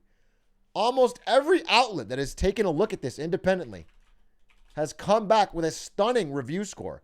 It's sitting at 97 here on Metacritic. I want to read some of the spoiler-free reviews and just get excited here for what I think we're about to see, which is like the anti-Cyberpunk, a game that delivers, a game that was really hyped up and is coming through above expectations. Now, that being said, I've been gaming for a while, bro. And as I recall, there was a lot of hundreds, 10 out of 10s for Deathloop. And that game was fine. It was a mid game. That was no fucking 10 out of 10 game changer. Put it in the classics. Okay? It was a fine game. 10 out of 10 should be reserved for a fucking game changer. So, let's not fucking go insane here. I'm going to read this review from, let's see. Let's see, this is a VGC review. We'll start with a high one. I'll try to read the lowest one too. I want to read both sides. All right. Elden Ring is From Software's most vital game since Demon Souls. Those who worship at the Church of Souls-like will find a game that's basically everything they ever wanted. Holy shit. I mean, I like Sekiro a lot. We could have spent months reviewing Elden Ring. This is, by the way, every review that I've looked at so far or tweet says that the game is huge. It's like massive and there's a lot to do and it's very long. There's like 60 plus hours of content minimum if you truly try to. And many reviewers didn't even finish in time, which is another reason you have to take it with a grain of salt, but they haven't finished yet.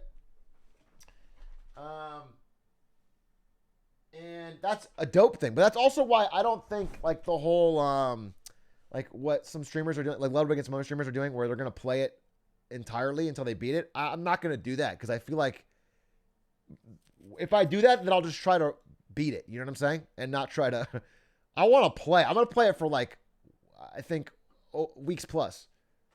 So I'm going to try and fucking, I sort of want to really explore. So I'm not going to do that. If people have been asking, I'm not going to do it. That's not how I want to experience this game. I'm going to play it, every day till I beat it. It's going to be a big part of the stream, but I'm still going to sleep and still going to fucking,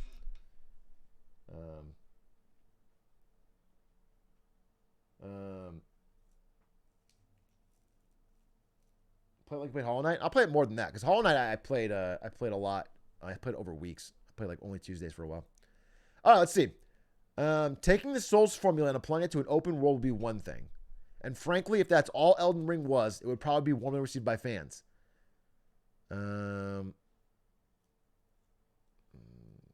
So, incredible experience. It's an incredible experience that fans will spend the next 6 months exploring. That's wild. Damn, I bet there is going to be a lot of secrets, huh?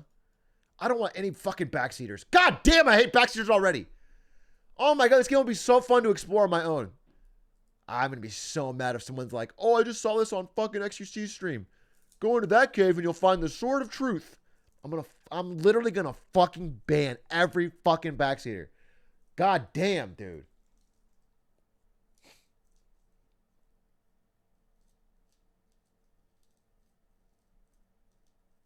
But the Sword of Truth, though. When you enter the lands between, you're greeted with such a large landscape, it doesn't feel like you're playing a Souls game anymore. While the interconnected nature of the Souls maps have always been an element, it was common to see a castle in the distance and know you'll eventually get to fight something there. It's nothing compared to how genuinely overwhelming it can be to explore Elden Ring. Ooh. While the game will initially hold your hand and guide you in the right direction, after a few hours, players will have to make their own way. There are a few NPCs that will tell you generally where to go, but your best approach is literally to find some high ground, look at something that seems interesting, and head in that direction. That's so sick! Wait, that's so fucking sick! That's the fucking beauty of like the first time you play Oblivion, Breath of the Wild. Oh, I'm so fucking happy for that. Bro, just stand on a tall hill, say that looks fucking cool, walk there, and all of a sudden you get in a fucking cool fight on the way. I'm actually stoked for that. You should pretend to really hate the game for fun. Quack. Bro, I couldn't even say that Cyberpunk sucked on launch day. You can't. You actually can't. I'm going to love this game, but if I didn't, I wouldn't tell you. I wouldn't tell you till a month later. There's a fucking line, dude. On a game this anticipated on launch day, if I start tweeting, this game fucking sucks, they'll murder me. They'll fucking out and out kill you. No, it's actually, it's not a joke. Do you think the war in Ukraine? There'll be a war on my doorstep. But also, I was part of that. For Cyberpunk, if you guys remember, I was pretty excited about Cyberpunk. I remember I did this stream where I was like top 10 most overhyped games, and I was like, yeah, if Cyberpunk is bad, it'll be the #1 most overhyped game, but that is not going to happen. The game looks good. I was like pretty fucking stoked on it. And when it came out, I think I gave it like an 8 out of 10. And it's like, it wasn't an 8 out of 10. Maybe it's earned its way there after time, but at release, not a shot. But I was copium because I've been excited for Cyberpunk for 8 years. I was excited for Cyberpunk for fucking forever, and it just didn't live up to it. Some parts were cool. I'm not gonna lie. I still like some parts, but it just wasn't. I don't know. It wasn't even like a game that stuck in my memory. It wasn't a game that like I keep coming back to in my mind. Hollow Knight is like so much better than Cyberpunk in every way. You know, Cyberpunk has not impacted me in the way that Hollow Knight had, for just an example, just a random example. Or Sekiro. Sekiro fucking blows. Man, Sekiro is just a fucking great game. So I'm pretty excited for this though. The Souls games are perhaps known above else for their intense difficulty. Well, it can be argued that the games have always had ways to circumvent this, whether it was for grinding for souls by repeating the same area over and over, or relying on certain weapons and playstyles. Yeah. Elden Ring, while often extremely difficult, offers an interesting balance that's entirely new to the series. Since it's an open world game, fairly quickly you can head whatever direction you choose. There's a non-linearity to how you encounter the world and its bosses. While there are some you have to complete for story progression, there has never been so many sub and hidden bosses in a Souls game. Ah, I'm excited! Oh no, I'm excited, dude! The idea of just wandering around finding cool, unique enemies in a game that is known, that is designed by the greatest enemy designer of the past 30 years in gaming?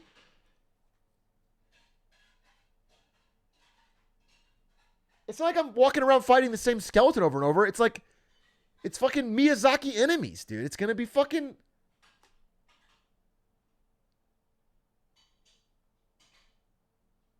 IGN review. We can watch it. Is it spoiler free? I'll watch a video review because I am reading everything. Number 5 on trending. Let's see what we got here.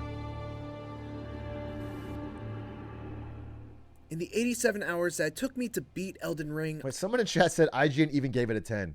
What do you mean? IGN will give a pile of dog shit at 9.4 if they buy a banner ad. IGN's 10 is the least impressive 10. The other 10s matter more to me than fucking... IGN's 10 is like... IGN give plenty of 10s, dude. And plenty of 9. It's spoilers? How... Is it actual spoilers or is it like there's a video of an enemy?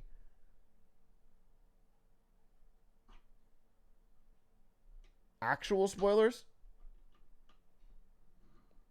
Because people get too hyped up about like if they watched me fight I don't know, like the second boss in Sekiro, we're like, oh, spoilers. It's like, okay, well, fine. If it's just background footage and you're not, you know, the story or anything. Watch Iron Pineapple. All right, let's see. Is it spoilers? I just don't want spoilers. Iron Pineapple. Elden Ring is a masterpiece. My thoughts after 60 hours. This feels like more spoilers. But, okay, I'll start it. All right. Oh, no. Oh, good. Okay. Oh, good. All right. Oh, I'm excited. Let's see. Yeah. Wait, I'm sorry. Sorry to interrupt before we watch this. Someone just said Ukraine tweeted. I have to see. I have to see what Ukraine tweeted. Oh, is it?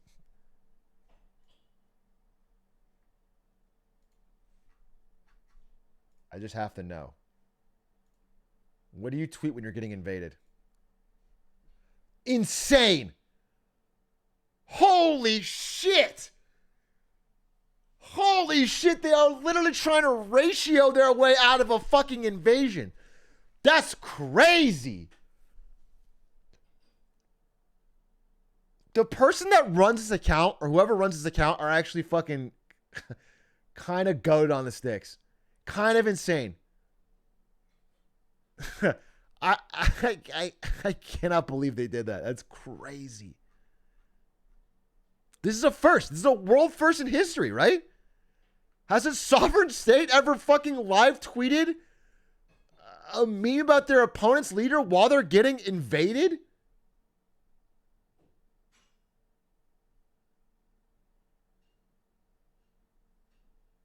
Let's see if Russia responds to this one. They responded to the last one.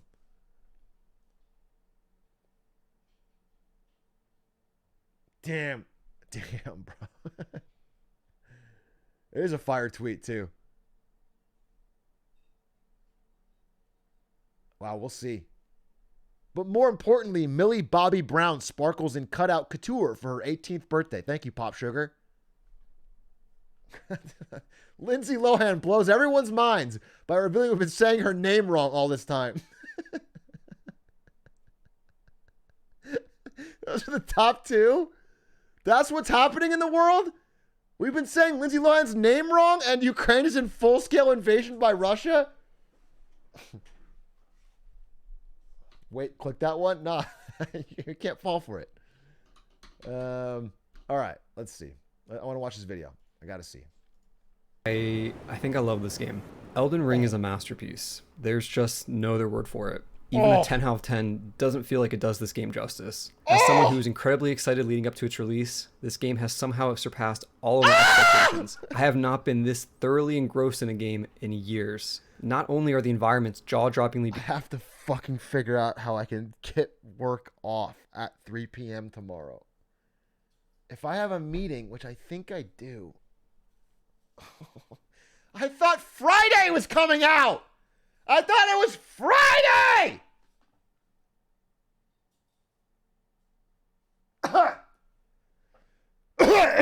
Sorry. Oh, so well. I'm not feeling so well, actually. Fuck. What the hell? Why did I suddenly just don't feel? I don't feel that great. Oh, I'm not feeling so well. Hope it's not serious. I probably should take a day off tomorrow just to make sure it doesn't progress. Beautiful. Not only does it have some of the best combat and level design From Software has ever created, it also packages all of that in an impossibly large world. I'm sitting here with over 60 hours in the game, and the end is still not in sight. If I had to guess, I'm probably at least 75%, maybe 80% of the way through. However, you never know with FromSoft. Also, keep in mind, I personally have a lot of experience with the genre, and if you're familiar with me at all, you'll know that I'm pretty good at these games. I'm saying that not to brag, but to say that those 60 hours... Bro, if this guy's a Dark Souls YouTuber who's got 60 hours in and he's 70% done estimated... That's crazy. That's a huge fucking game. He is the Dark Souls YouTuber? All right, well then. Hours are very likely closer to at least 80 for the average player, and I wouldn't be surprised if it took some people over 100 hours. Lud said he'd be the game I said tonight. You know, you might though. The thing is, with games like this, you probably can, but that's what I'm worried about, is playing it that way. I think if you try to rush through this game, it's going to be like exactly the opposite of the experience they want to give you. I think you can, like, because you know what I'm saying? Skyrim was a big game, but you can beat Skyrim on your first playthrough in a weekend. 100%. If you just do the main quest.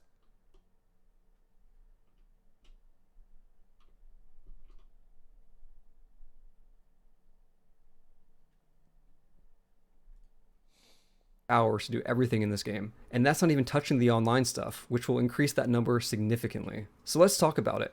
Why is Elden Ring good? Why does it work? And quick note before we get into anything, this video will only contain footage from the first 2 regions of the game, and I'll do my best to not spoil anything major. If you've seen footage from the network tests and a couple trailers here and there, you should probably be fine watching this video. I really do want everyone to experience the sheer joy and wonder of the big and small surprises in this game, and I know how special the first playthrough of a FromSoft title can be. I'm so I won't excited! be going into any great detail for the topics in this video, so consider this just the broad strokes of what to expect and why I like this game so much. First off, I want to make sure we're all on the same page. This is a Souls game. It 100% has all of Dark Souls DNA, but cranked up to 11 and placed in a truly open world. And if you're somehow watching this video without knowing what the Souls series is, they're the series of games by developer From Software, and quite simply some of the best action RPGs ever. And Elden Ring has somehow surpassed them. It's simply the best. The only reason you wouldn't want to play this is that you can't unplay it, and attempting to go back to other games that attempt similar things will be difficult. Even if you've somehow bounced off of earlier From... I'm never playing Dark Souls. Dark Souls Andy's in chat. I want you to know, if that's true, I'm not going back, dude. I'm not. If this game is actually better, I'm not going to go fucking back play Dark Souls fucking 1. Looking like a fucking moldy ass texture. I'm not doing it. FromSoft games in the past, I'd strongly encourage you to still give this one a shot, and I'll talk more about that later. For now, let's move on and talk about the world, map, and structure of Elden Ring. The environments of this world are consistently some of the most beautiful and stunning that I've seen in gaming as a whole. This looks From the way so the light good. pokes through trees as you're riding your horse, to how fog rolls across hills, the overworld is a treat to simply take in. The topography is also pretty crazy with how much this game plays with elevation, and from a purely artistic angle, I don't think I've seen a game top this. And that beauty isn't limited to just landscapes. You can explore caves heavy with atmosphere that are pitch black dark without a light source, or maybe it'll start raining while you're on the walls of a castle.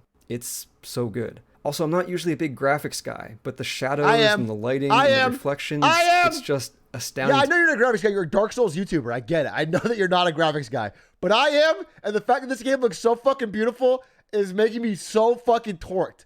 Because you mix great visuals with great gameplay, it fucking sticks in your mind forever.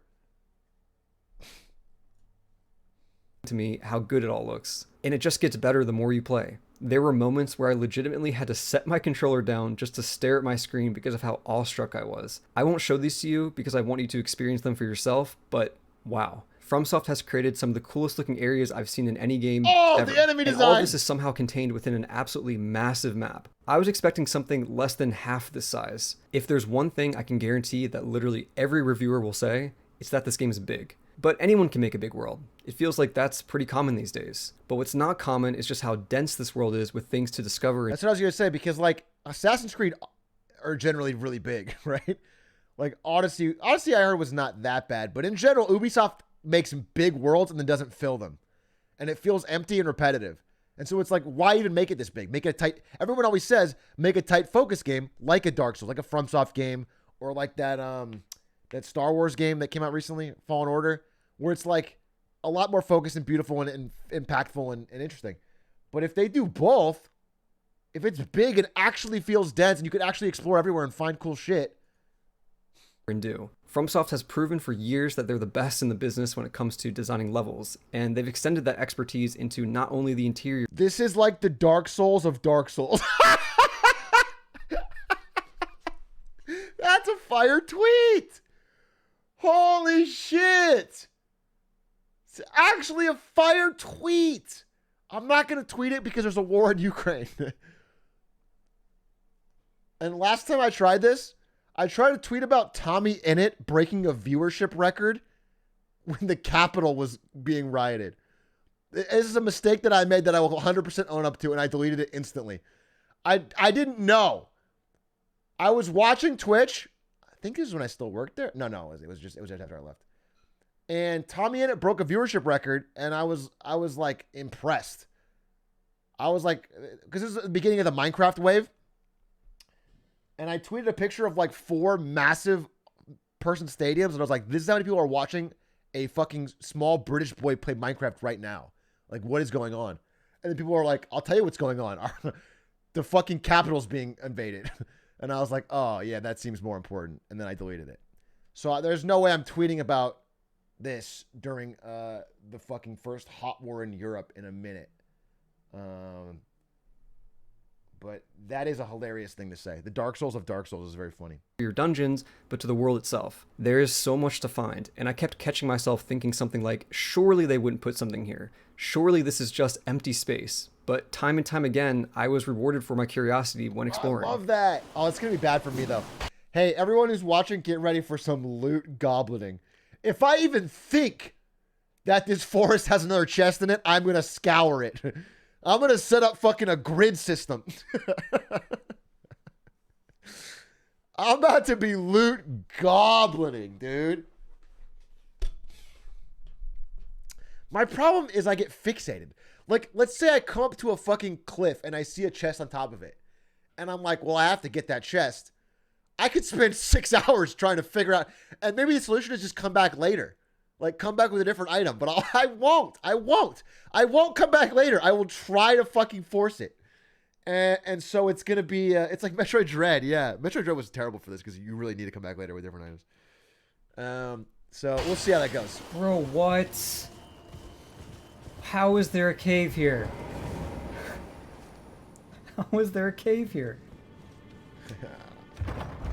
It's a fucking big cave. Even beyond finding marked locations on the map, there's little things added to fill the gaps, like wandering enemies, carriages pulled by giants, bosses, and even giant bears. And side note, the pure panic of getting chased by a bear the size of an elephant that can knock down trees is really something that I think everyone should experience. And side note for that side note, destructible environments really make these encounters with large enemies feel especially grand and dynamic in a way that they never have before in past FromSoft games. That's actually super So anyway, you're exploring and then you find a cave or some catacombs or something else. What is this side content actually like? Now, after the network test, there was some concern that this side stuff would be too short or simple, and quite frankly, what was shown off back in November was pretty lacking. At the time though, I felt that these were just introductions and not necessarily reflective of how they'd be for the entire game. And I was right. After the intro section, the length and complexity of these areas skyrockets, and they only continue to get markedly better the deeper you get into the game. Despite how many there are, there wasn't a single one where I felt like FromSoft phoned it in. Areas like Catacombs, for example, get noticeably more devious and memorable, with plenty of tricks and traps and loads of secrets hidden within. Some of the best content in the game is... And that's actually spoilers. I hope I forget, because I would definitely have died to that. There's no shot I'm shooting a fucking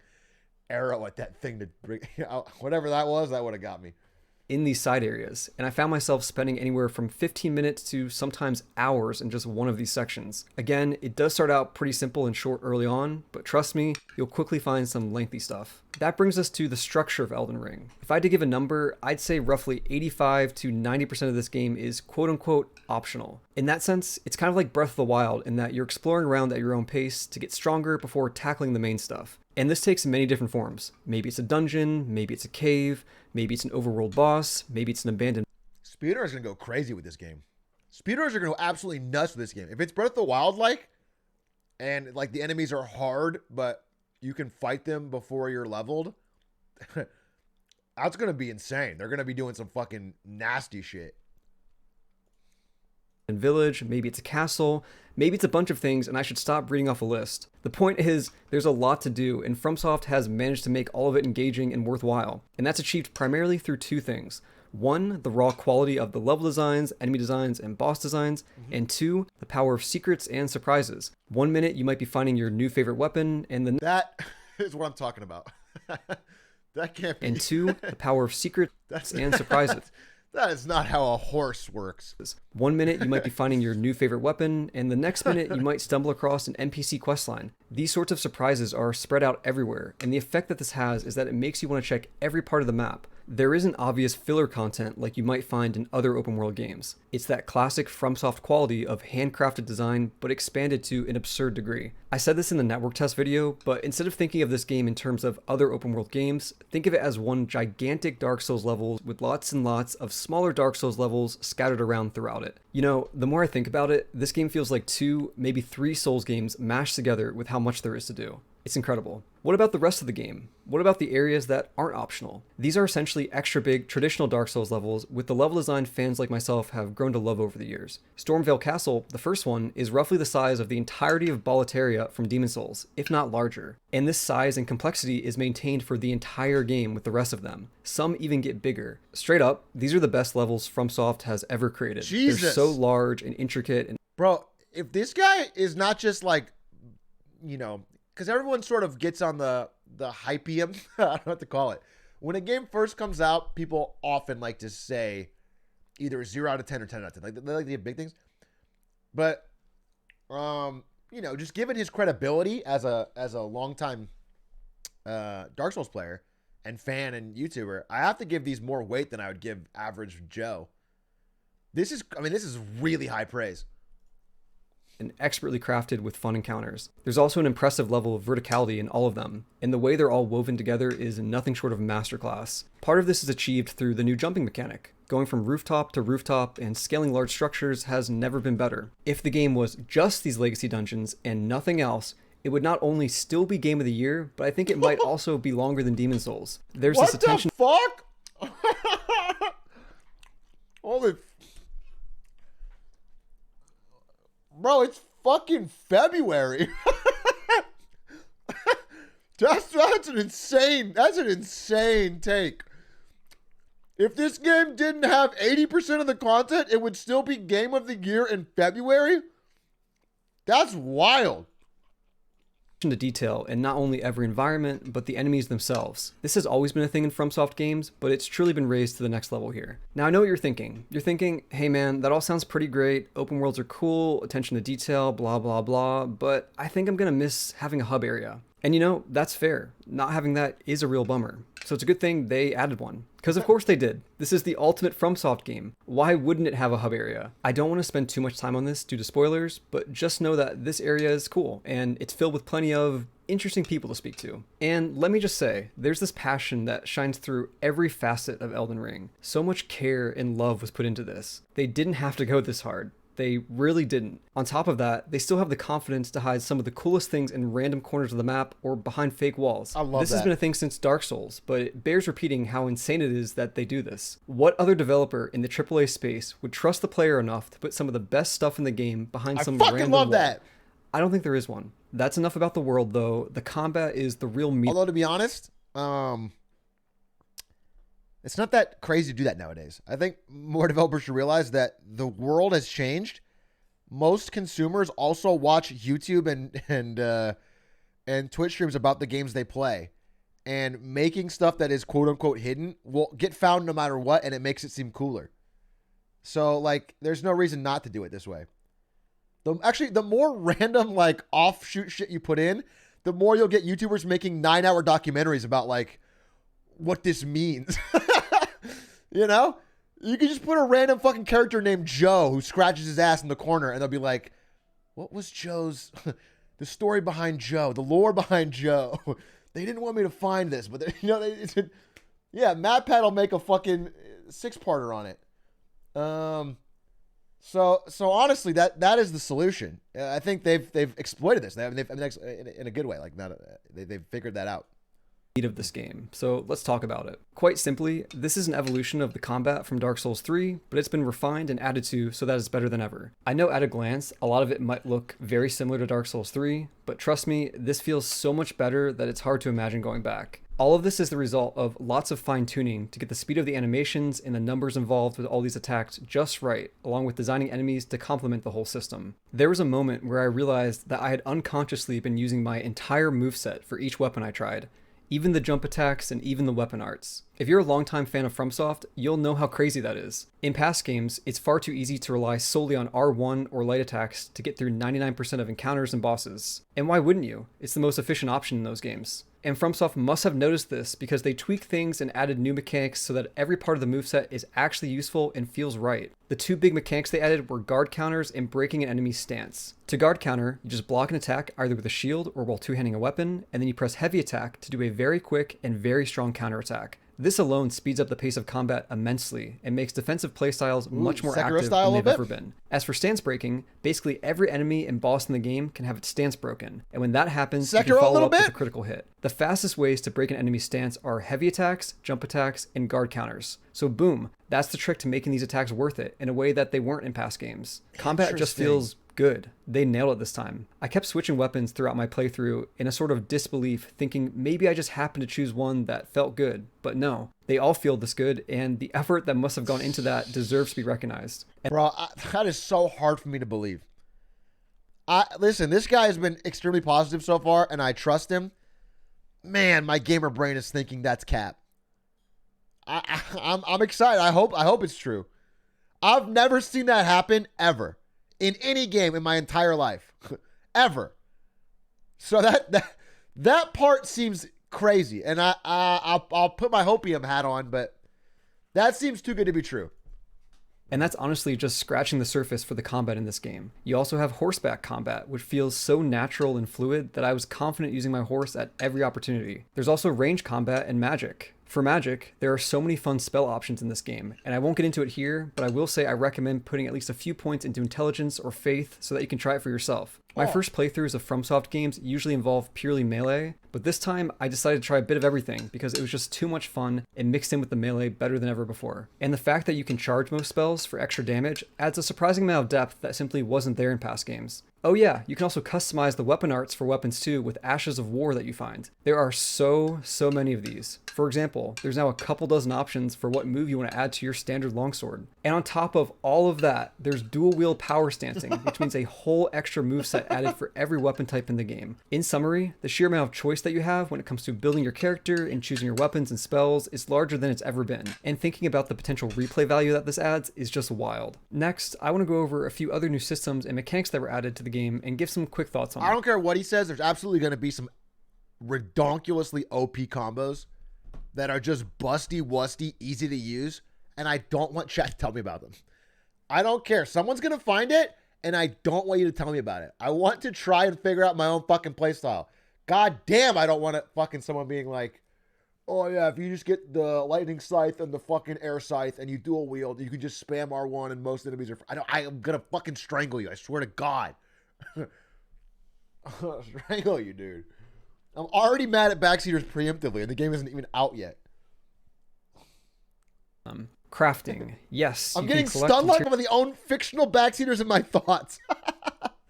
Materials and craft now, but don't worry, if the thought of that annoys you, you can mostly ignore it. While I myself wasn't annoyed, I didn't engage with this too much outside of crafting arrows and cures for stuff like poison. Spirit summoning. Most boss fights let you summon the spirits of enemies to help you. Again, I didn't engage with this one a whole lot either, but it's a great option to have, especially if you're struggling and want a bit of extra help while playing solo still. Stakes of Marika. These are essentially checkpoints added before most boss fights that let you retry immediately after dying, and I deeply appreciate them. Dying has never been less frustrating in a FromSoft game, and I'm sure some people will see this as a concession making the game less, quote, hardcore, but take it from a longtime fan to say that running 2 minutes back to the boss was never a highlight of those games, and you can now spend more time doing the fun stuff. In fact, I was encouraged more than ever to attempt bosses I was clearly underleveled for, just because of how little friction there was with failing this time around. Lastly, stealth. You can now crouch to sneak around. This is a great addition that makes engaging enemies a bit more thoughtful. Don't expect anything crazy like stealthing an entire camp Assassin's Creed style, but it's a fun new way to engage, or potentially avoid groups of enemies. Also, I want to briefly talk about the difficulty of this game, because I know this was discussed a lot before release, and I have some thoughts on this. Overall, I would say FromSoft nailed it.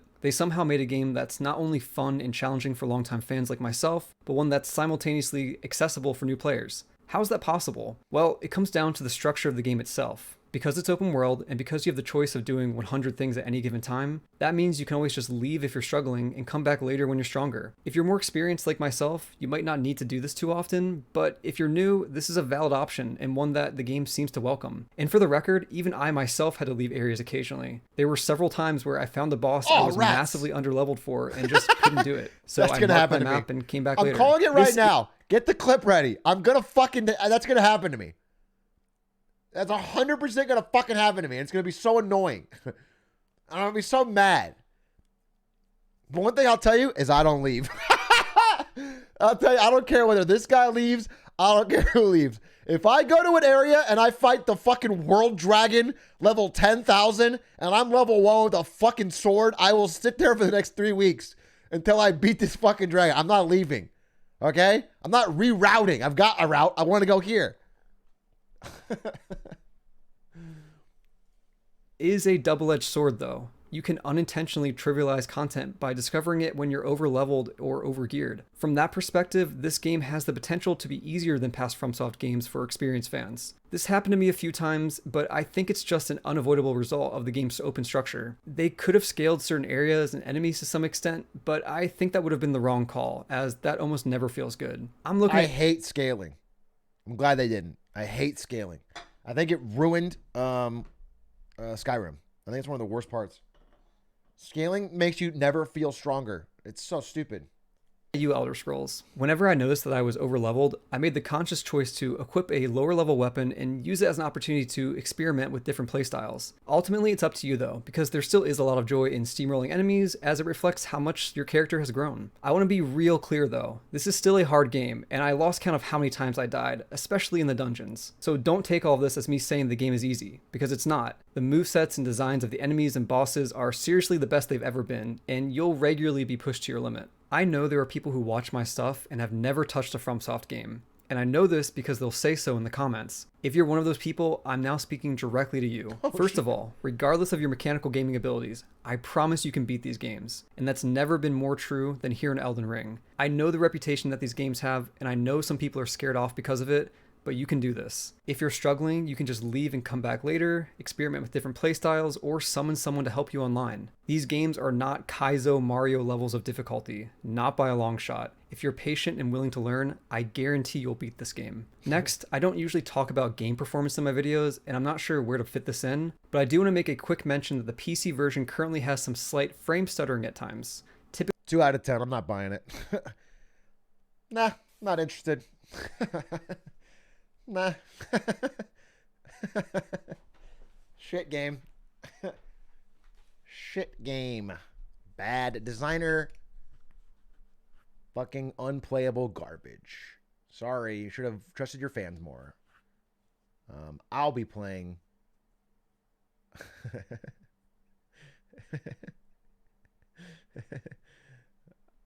I've heard that's taken unironically. I'll be playing Super Auto Pets, thank you. Yeah, it runs smooth. It should probably be fine. For what it's worth, people said stuttering issues and stuff about Cyberpunk. I had no because I mean, for me, it's not a problem. I have a fucking man-child level computer. I have works at NVIDIA, spends too much on hobbies, is a man-child / streamer level computer. I'm not worried about like performance. I am worried about well, in Cyberpunk the problem was not performance or even for me bugs. It was like the core gameplay loop was not very satisfying or just not that memorable. That was the problem. I don't think Cyberpunk is trash because of bugs. I think that's a narrative that's like painted on top of it. I think that's one of the problems. But if Cyberpunk had released it perfectly at launch and everything ran smoothly and there was no stuttering and no bugs, I wouldn't have given it a 10 out of 10. It was like it was just a fuck. It felt kind of empty. So yeah.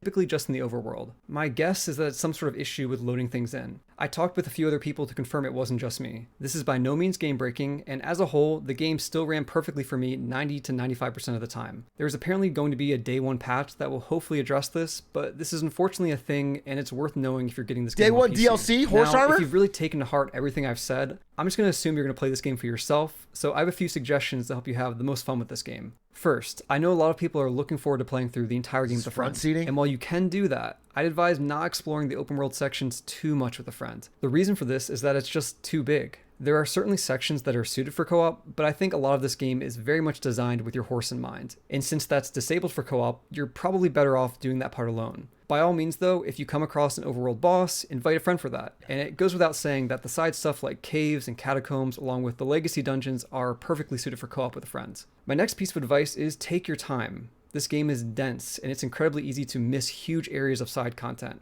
With Limgrave especially, the starting zone, really take your time. Not only will you find lots of important gear and upgrades, but you'll also find NPC quest lines that continue throughout the... I'm gonna be in Limgrave till fucking May. The fact that you told me that is a curse to all my viewers. I'm gonna scour every fucking inch of Limgrave till I find even the fucking smallest item. I'm gonna loot that place to the fucking ground. The rest of the game. Also, it's going to be disappointing if you come back to explore Limgrave 40 hours in and you're two-shotting the bosses. So take your time, this game will reward you for it. My last piece of advice is experiment with different playstyles. This game dumps loads of upgrade materials on you, and there's an option to respec multiple times later on. So don't stress too hard about committing to one thing or min-maxing your build. If you find something cool, just put enough stats in to try it out and have fun messing around. And yeah, I think that's enough to get you started. At the end of my Elden Ring network test video, I closed it by saying it's not often that a high-profile game lives up to the hype. And now, after spending the last week playing it non-stop, I can safely say that, for me at least, it has. This is a game people will be talking about for years, and it's one that I think everyone needs to experience for themselves. Thanks for watching, and good luck in Elden Ring. That is a fucking he is really putting it all out there. That is a reigning endorsement. He's in chat. Oh, what's up? What's good? Insane video. I was already gonna play it and I was excited for it, but that really, given your credibility, I'm hooked. I feel like I have to play it now. And not even just play it. Like, I want to play it the way I was thinking I would play it offline, which is I'm gonna play it on stream every day and really fucking give it some time. This is gonna be so disastrous for. Can I tell you guys something? Can I tell you guys a secret? I set a Hitman, not a trilogy world record, but I set some world records today. In literally just like an hour and a half of grinding. And I was trying, and I have some new stuff, and I was trying to get this done in time for Elden Ring. And I thought maybe if I really pushed it and I surprised it after the punch stream tomorrow, but it's not going to happen.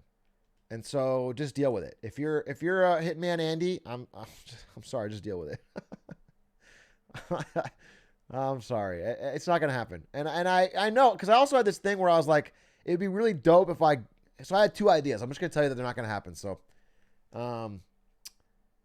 the first idea was get the world record as part of like my campaign for this voting thing, which would be fucking awesome. Which, you know, maybe it could still happen. And then the other idea was, I told Stans this, but it turns out, I think, hey, if you guys want to vote for me, I appreciate it. But I think based on the size of audiences, I'm probably not an odds-on favorite here. And my idea was, if for some reason I thought I was going to win, I was going to get up on stage, and when I accept the award, I was going to pull out my phone and call Quack to release the tapes. And I was going to release all the world records right then. Right as I thought that would be the fucking dopest. Because I was thinking about it. Like, I'm putting all this grind in, and I'm like, wait a minute. It feels different this time. Like, it's not going to feel, I don't know. I want to make sure I'm doing it for something cool, because otherwise, I'm so happy with the Spectacle having the record, by the way. He's fucking awesome. If anyone should take it, it's him. So I want to make sure that I'm doing it for like something cool. Otherwise, I'm not going to just do it for like a 200,000 view YouTube video, you know? So anyway, that's just thoughts on my mind. I want you guys to know I've been thinking about it. I've been trying to figure out how to do it right, because it's like, it's so much work for me. And it hurts everything else in my life. So I have to make sure that I'm appropriately with it. And I don't want to stop playing Elden Ring, so we're going to play Elden Ring. Anyway, we'll see. React to the launch trial. I want to watch the Skill Up review. People are saying Skill Up is a dope review. This video is brought to you by... It's a little long. And I just watched a fucking... you know what's interesting, though, is I don't know that I need another review. You know what I'm saying? I think this... let's watch a little bit of it, because I want to see it. I love Skill Up. But, Iron Pineapple's review kind of said it all for me. Like, it said everything. It kind of... Every question I had was answered, and he didn't, like, waffle. He didn't say, like, well, some players might like this, and some players might not, and it's a... He basically said, like, I know Dark Souls. This is the best one ever. Everything is great about it. I stake my reputation on it. If you don't play the games and you just like watching my videos, stop watching my videos and start playing it. That's what he said. Like, that was the most crazy fucking all-in endorsement that I've seen. So I feel like I got what I needed. Oh, Inscription? Yeah, I guess I can play Inscription. We can do that. Yeah, we can do some Inscription. We're at 10 o'clock. That seems good. Why not? I'm not gonna beat it. I want you guys to know. If Elden Ring is 3 p.m. tomorrow, we'll play some more Inscription, but I'm not gonna beat it, dude. But let's do it. Everyone who wanted to watch, everyone who's here for my nonstop coverage of the Ukraine conflict, all my Ukraine conflict fans, we're done with that for today. Although I heard Ukraine dropped some more tweets real quick. More tweets from Ukraine real quick. Wow. This is the Twitter of Ukraine. The truth is that humor has an enormous power. And it really kind of does. I don't think it has the power of the Russian military, but I think this says a lot, dude. And I think this would be more motivating to their people than any fucking speech you could give. And also for their standing on the world stage. I actually think this stuff has a lot more power than people think. It's an act of defiance that is pretty impressive. Anyway, I'm impressed. We'll see what happens. You laugh, you get nuked. That's Ludwig's next content. All right. Okay. Anyway, thanks for watching if you were here for that, and thanks for watching if you were here for the Elden Ring discussion. I'm going to now play some Inscryption. I have a video that's up on my channel for the first part of Inscryption that was really, really, really fucking fun, that I really enjoyed. And then the game took a crazy twist. And spoiler alert, after the first part of the game where you're locked in a cabin playing a card game, wagering your limbs and your teeth and your eyeballs to win. It's very spooky and horrific. When you win that part, you realize the whole thing was a game within a game called Inscryption. And there's like a whole zoomed out meta level to it. So we're going to see how that goes starting now. That's when I stopped.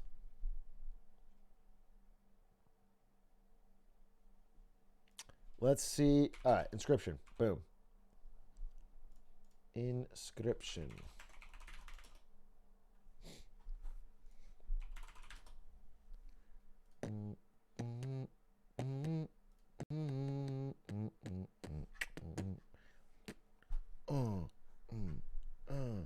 Bro, that UK forgery guy didn't respond to me. So I got Donowald. I guess I'll give him a few more days since he's on Twitter once a month. But I would still love to interview him. We also have a phrase, if you've already played Inscryption, it's called love it, beat it, won't backseat it.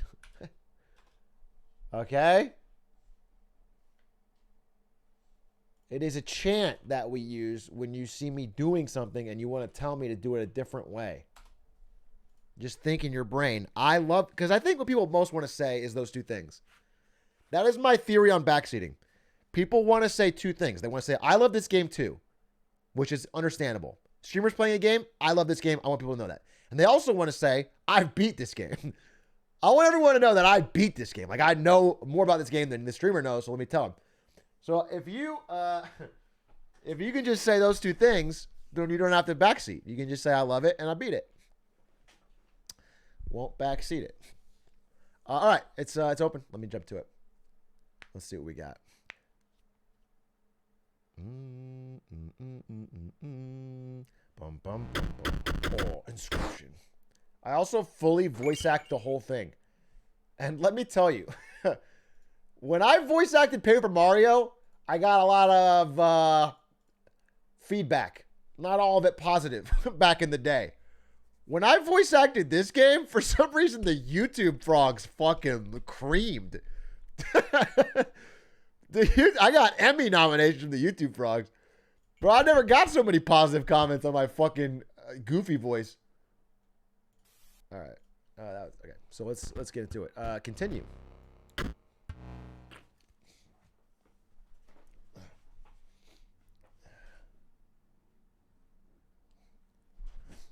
All right, this is where we left off.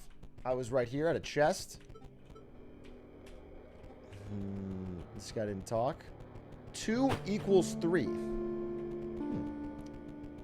Is this the cabin I was just in?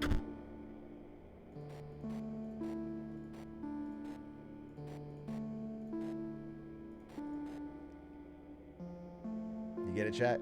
Real ones know. If you know, you know. If you know, you know. I don't know this fucking... Okay. As always, I figured out the solution to these puzzles is to constantly spam. Uh-huh. Yep. Yep. Oh, I almost got it. I almost got it. I almost got it. Just need to do one thing differently. flyer. I actually figured it out. I'm dead wrong. I'm dead wrong. Oh, wait. Wait. We're so close. We're so close. We're so close.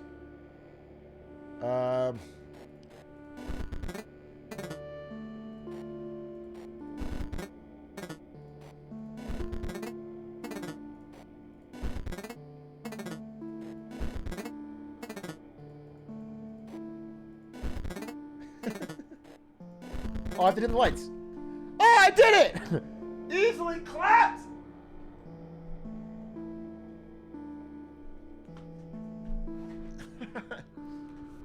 Holy shit. I fucking did it. World record. The drawer creaked open, and you found a pack inside. You received a beastly card pack. Oh! I got an Atrioc call. Everyone knows a Atrioc call is the best card there is. Wow. I got another card pack. This feels like playing the, I got a Mantis God. This feels like playing the Pokemon TCG on Game Boy back in the day. Alright, what's this guy got for me? Stop shaking. The only thing you have to fear is your own inadequacy. Behold me. I am Leshy, the scribe of beasts. We share a desire for you to challenge me. But first... Oh. I know what you're thinking. No, you don't. No. This is not my legendary camera. Not the one I use to create beast cards. This one is a mere replica. You may use it to create photos of the beast. Is this Pokemon Snap now? Is this game morphing into fucking Pokemon Snap? My subordinates, the prospector, the angler, and the trapper. They each require a photo before they will consider battling you. Return to me when they are all defeated. Shit. I gotta find a fucking photo? Good thing I got those beast cards, huh? I'm not gonna solve that. Alright. Oh, who's this? You wish to trade? No. Why did I make him so effeminate? You wish to trade? That's better. You don't perchance have any pelts? No? That is disappointing, but I also accept foils. I don't... Oh, I can trade a... I don't have any foils. So I don't have anything. I'm broke. I'm a broke bitch. There it is.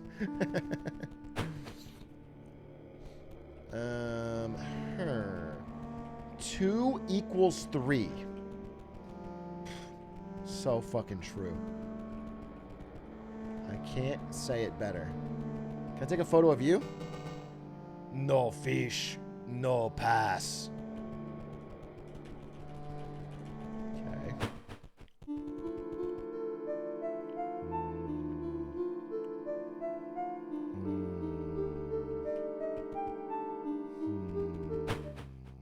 This is where I came from.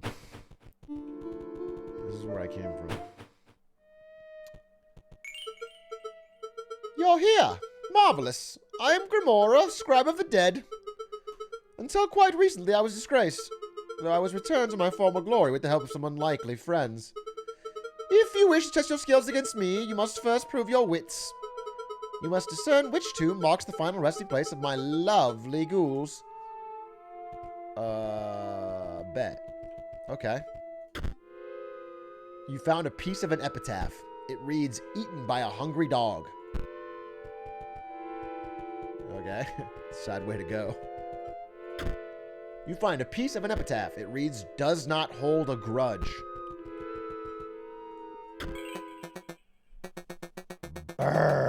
did someone leave the AC on? Oh, come on, dude. It's freezing in here. Maybe a heated battle will help. Oh, something's wrong. It's your deck, or rather your lack of a valid one. You've got 20 cards in it, right? Tab. Bro, I don't know. No, I have to make a deck? Oh, God damn it. All right, toss them all in.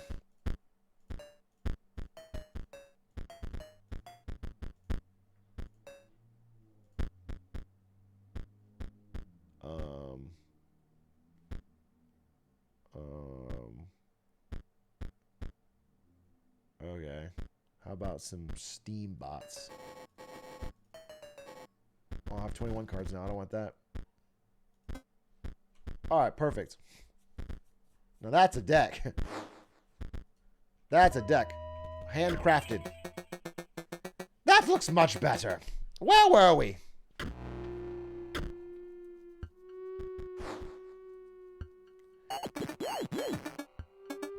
I can't imagine your voice. Yep. I'm PO3. Okay? You picked my starter deck. That means... This is going to be a hard voice to do a lot if you're my fucking deck guide. You picked my starter deck. That means you have to learn to use energy. Do I really have to explain this to you? At the start of each turn, you increase your max energy.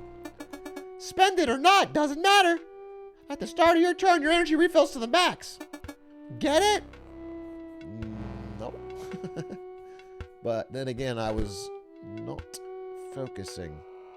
Okay. This is energy. Oh, I got you. So I get energy, and it keeps growing. Perfect. So I can't do anything. Oh, I got an orange gem, though. What does that do? Nothing. Sick. What does this hammer do? I don't want to hammer this fucking nail. Alright, just fucking ring the bell. It's the same basic game. I lost a tooth. Now I got energy, so we'll drop this right here.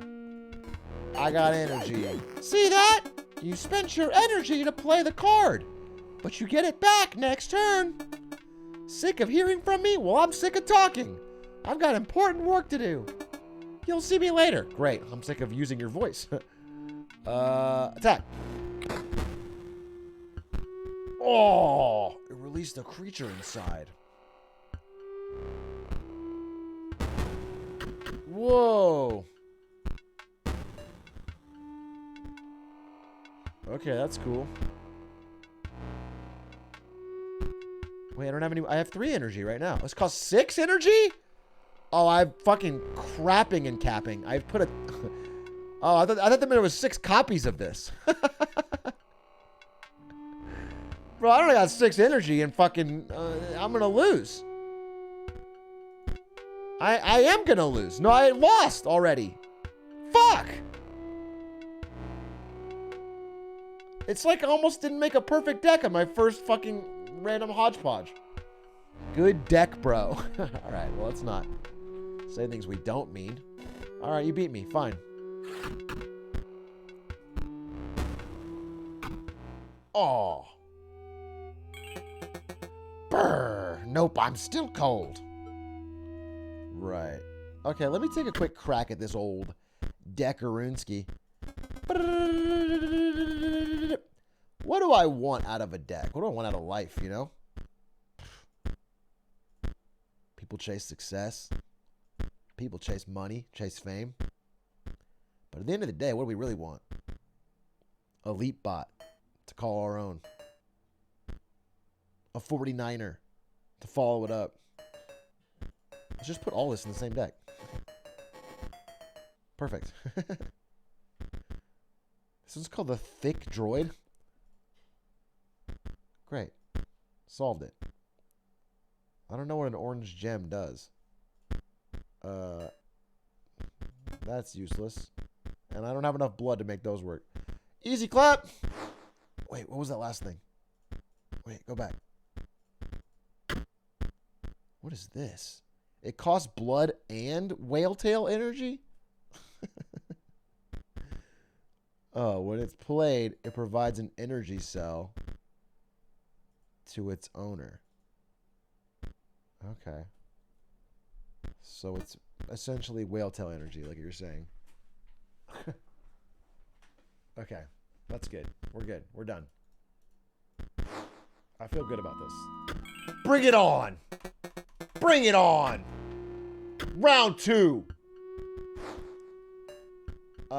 Yeah, I'll play this, and then I'll sack it, and play this, and get a bonus energy cell, and now I'm fucking mana boosted. Ding, bada ding, ding, ding, ding, ding.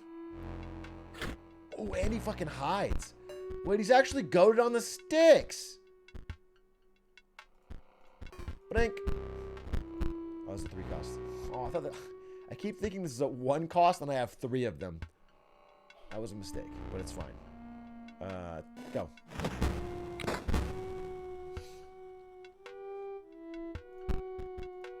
Bump, bump, bump. Ooh, and I dodged it too. Actually outplayed.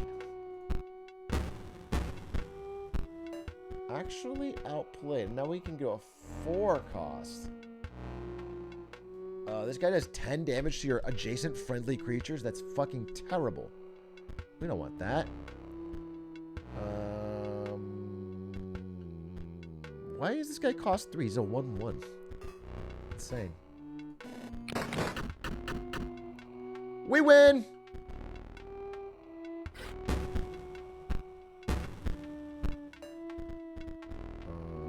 Blink.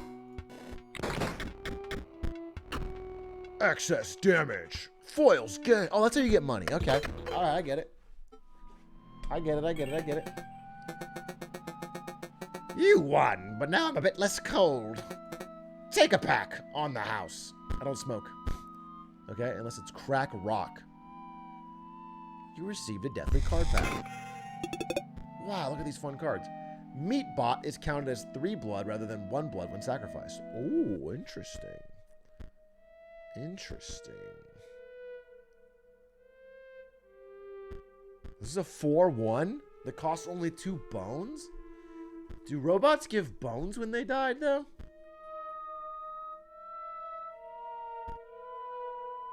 Interesting.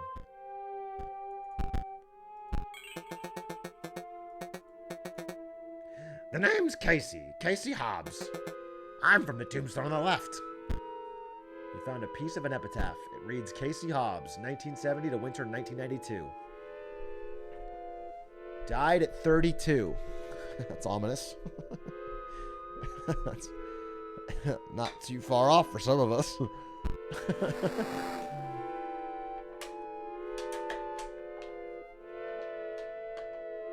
$22? No. I didn't do the math wrong. You guys are all wrong. You guys are collectively all wrong about simple math, and it couldn't have been me making a mistake. Sorry. 2 equals 3. Chat, 2 equals 3, so it's the same thing. 22 equals 33. Okay, sorry, our fault, no problem. Thanks for the apology. Casey Hobbs is the name. Tombstone on the left. Yeah, no, I remember. Thanks. Okay. Right.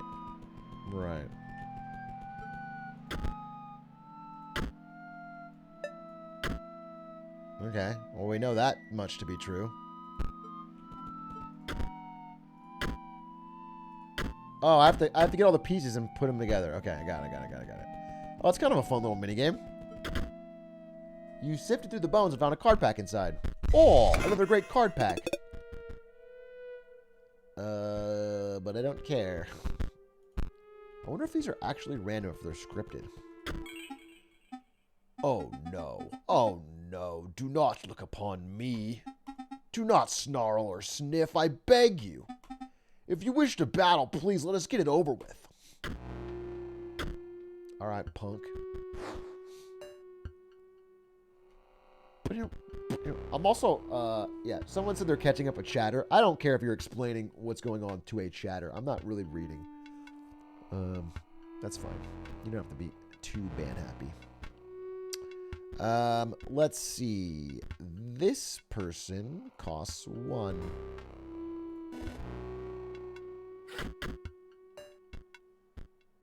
Okay. Let's sack. Play that. Oh, he leaped over to block. How sad. Now I have 3, though, so I can play this. Oh, he leaps back over to block. Ah, shit.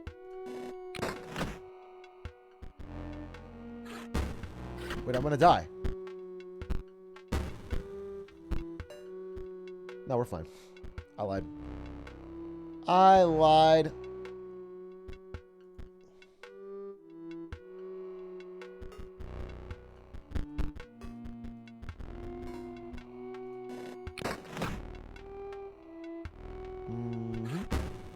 I just need to draw something good. That wasn't it?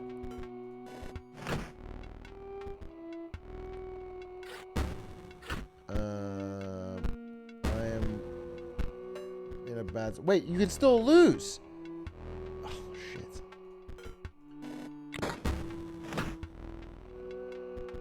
Okay. I think we're fine. Go.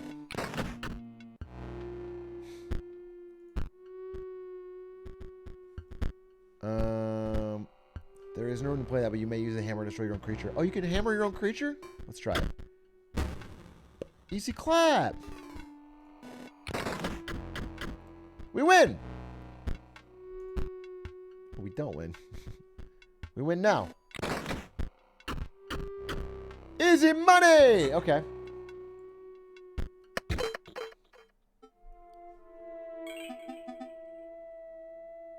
It's over.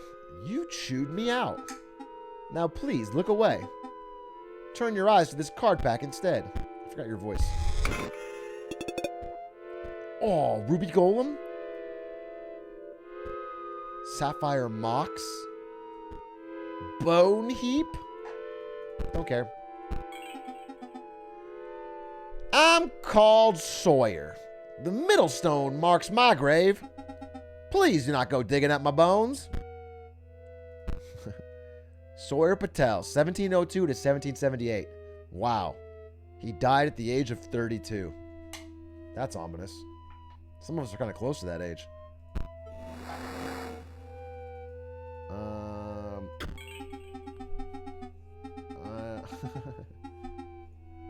I'm going to put him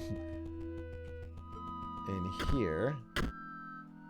Sawyer is in the middle.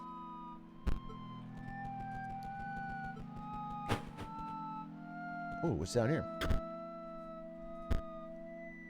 It reads, brought down by scurvy. A gust of foul-smelling air billows from the casket. Oh, shit. You have no offering. Oh. Well, I guess not. Is this Five Nights at Freddy's? Is that a bear? One more time for the fans? Yeah. No, it's like more like a ram. All right. Hawk! A living slice of lemon approaches. Bright and trig as a lime. You think you'll squeeze a defeat out of me? That is a powerful looking card. I play this in attack mode.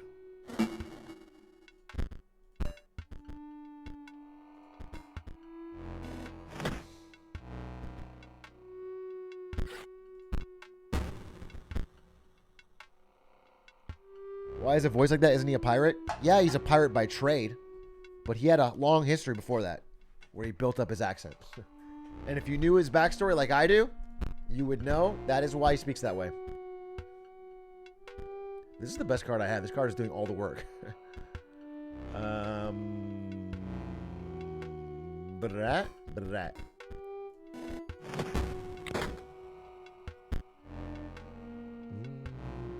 Ghost ship emerges from the deep.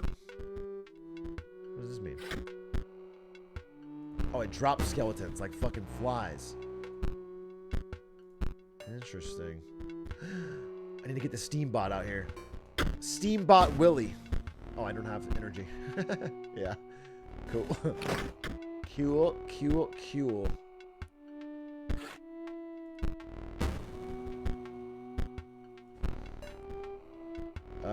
Still don't have 6. But it's not a problem. Because I also don't have sex. We got there! Okay. You beat the pulp out of me. This is not how I talk. That's what you want me to say, isn't it? But I don't talk like this. I talk normal. And in fact, I have a cooler voice than that. Firstly, take ye this.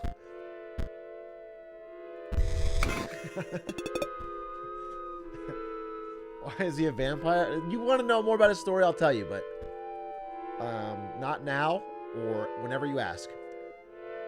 Steel mice. Interesting. These seems pretty good. And because you have bested me, with ye I'll share me secrets. Me name is Royal. It's the far right tomb. Here's the headpiece. Wow. Royal Dominguez, 1589 to Springsteen. I pretty much nailed the 1589 to 1632 Spanish accent. And to think he died at 32. Sad. So young. Take it from us too young, Royal. And it is young to be 32.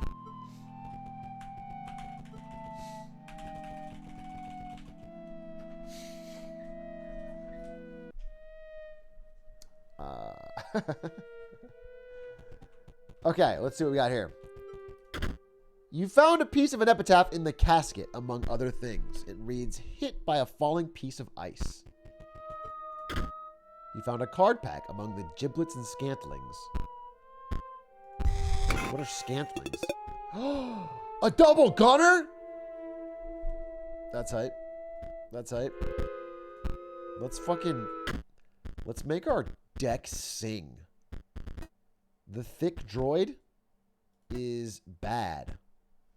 So we will replace it with this, the double gunner, and this with the steel mice. As many copies as we can fit, actually. And we'll get rid of some of these crap cards like the automaton. Perfect. Done. Nailed it yet again. All right. Still missing some pieces. Is this the scary card game? It is, but it's taken a twist. And halfway through it has turned into an 8-bit card game. It's entirely different. It reads, there was no cure. This is an epitaph. Okay. Oh, what the fuck?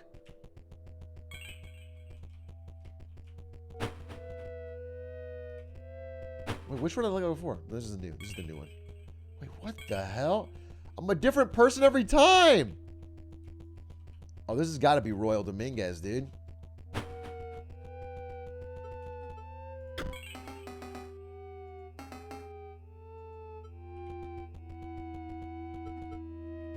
a minute.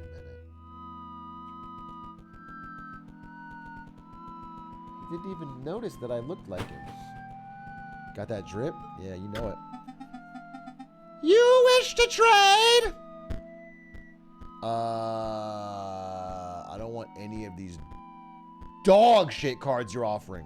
What kind of card shop is? You have 4 fucking cards and 1 pack? No. I'll take my business elsewhere. Thank you very much.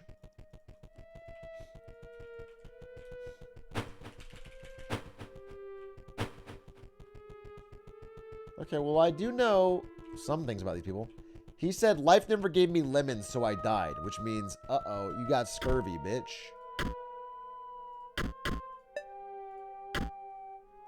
But I don't have all 3 pieces of this, so I need to find the other ones before I even finish this. Where would the final pieces be? Interesting. Well, now I'm a robot. I wonder if this will have any impact on talking to you. Dude, where do you even put the offering? I'll give you a fucking offering. I don't have one. Okay. Beep boop. Beep boop. Beep boop. Beep boop. Beep. Beep boop. Alright, let's try and figure this out. There's some sort of grid. To the people that I'm coming... Alright, wait. The people that I am emerging as... Like, this guy is this guy. And this guy... is this guy? And this guy... Well, that's gotta be... not here. Maybe it's you? He's the one person who's not here.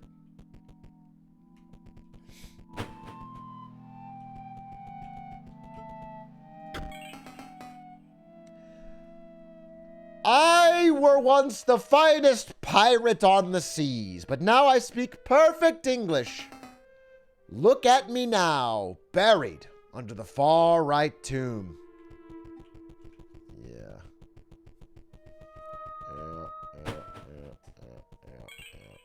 This is the robot. This is Mustachioed Man. This is the ghoul.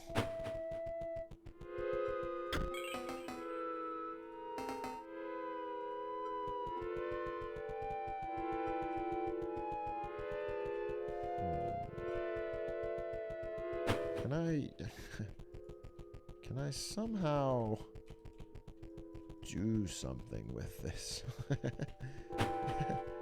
No one's yet spoken to me. About you.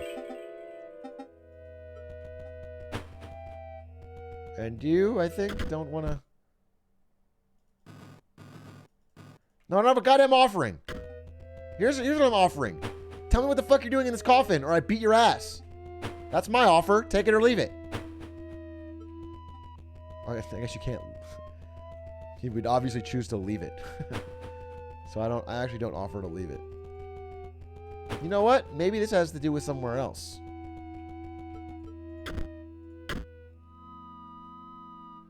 Sawyer Patel, you were... Was that you? Yeah, but I forgot what your name was. I think your name was Sawyer. No, I know you. I know which tombstone you're on, but I don't remember your fucking name. All right, you're Casey Hobbs, and you were hit by... Oh, you're Burr. Piece of ice. Right. Piece of ice.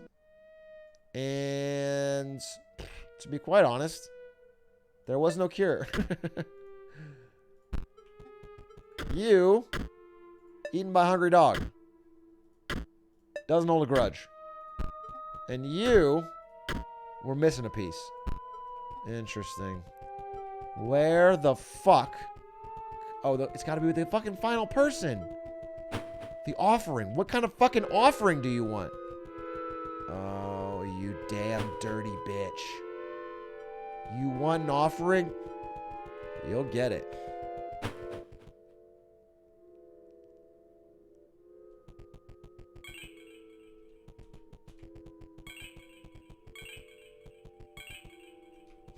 Robot.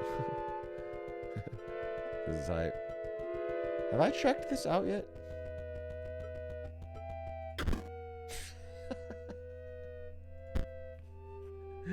Cool. Cool.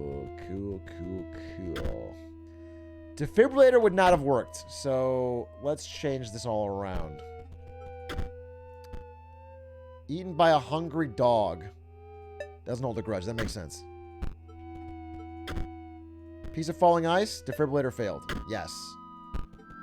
Scurvy. There was no cure. Oh! The mental game! Marvelous! I believe you've proven your wits adequately. Are you prepared? You will not defeat me. Oh, I'll see about that, lady. For I am the robot. Ass Kicker 9000. Marvelous, just marvelous. I was beginning to worry I'd be sealed away forever behind those tombstones. Locked down at the mercy of a challenger's wits. Until one day discovered. But no! You prevailed. And now it's time Jewel!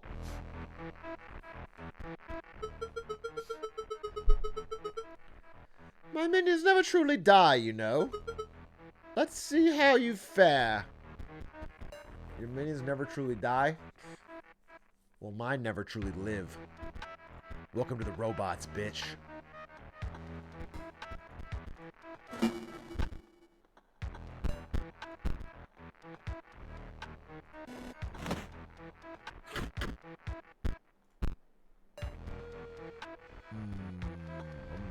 a bad spot, actually.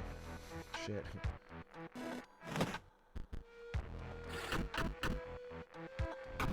But what a rush! You may try again, challenger. But don't expect any less of a fight. Yeah, run again. Yeah. I don't have much of an early game. There we go. Blink. We block. Let's do a little damage. Shit. Oh, we dodged. King shit. Take 3, not a problem. Because to take 3, you must become... Oh, it's aerial. Well, still counters.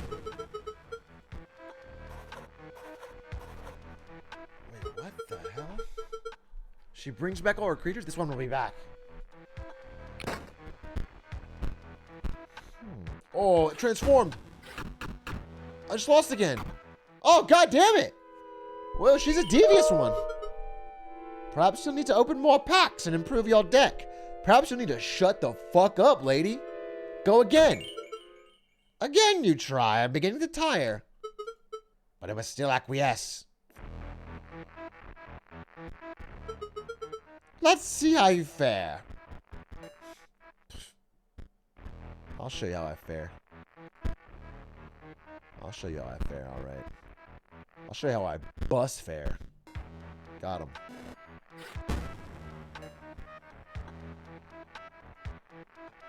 Got him. Let's get you out on the field. And then, yeah, running. Take 3. This is looking very similar to last game. In what capacity will it be any fucking different? It won't. Unless I block, I guess. Actually, we can just drop this right here, right?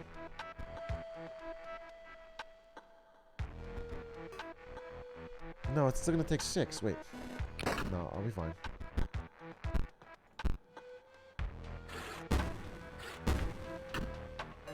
We're fine. We're fine. We're fine.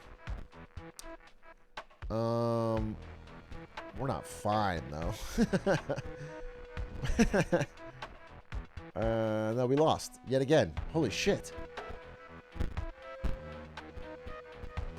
This deck is disastrous.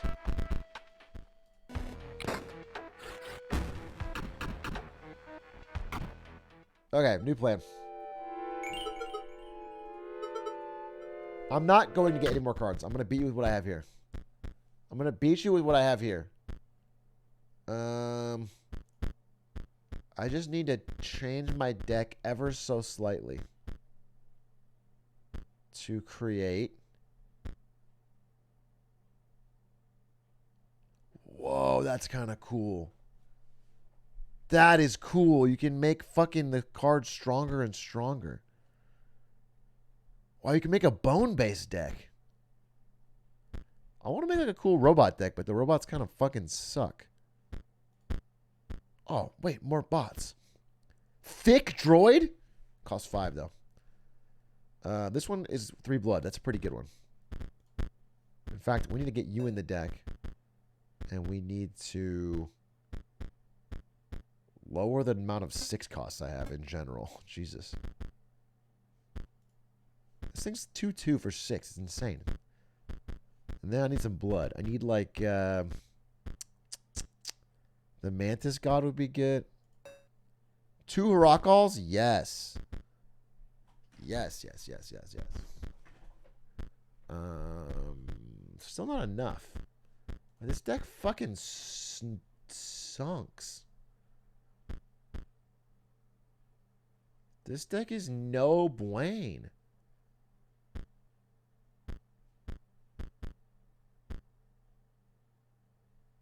Oh, wait, Gravedigger?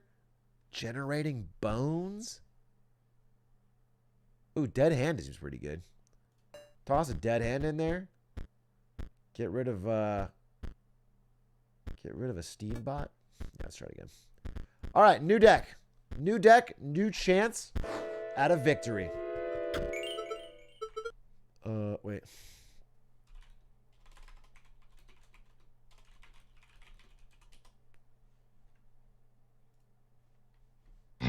It's time to do.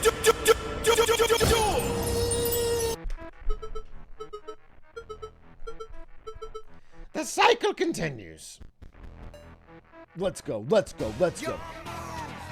Shit. I didn't want to autoplay. It is autoplaying, but I did not want it to. It's time to do.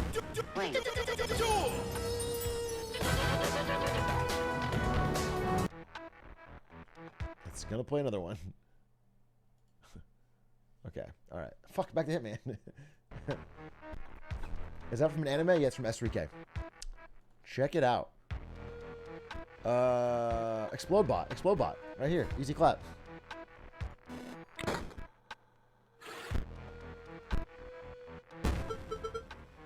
No matter.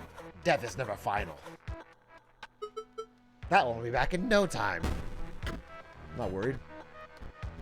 Not worried at all.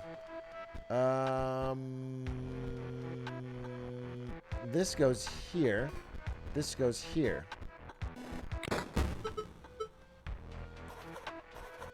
Yeah.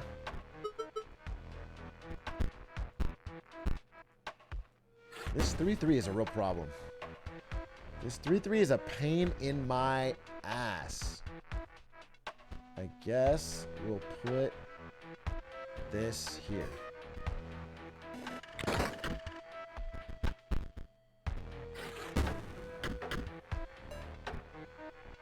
Oh, this needs to be this could be good next turn. I can take 3 or no, I can't take 3. What'll this will move, this will block. Okay, this will block. So we'll put this here.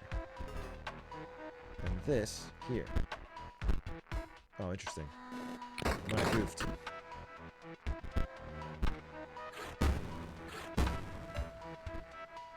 Okay. What if I put... Huh. This is only going to attack left and right, huh? That's not good. It's not good at all. Damn, it's not good at all. Shit. There's no way to get this card here. Alright, we'll just... It's gonna be bad because he's gonna kill it. Fuck it, I gotta do it anyway.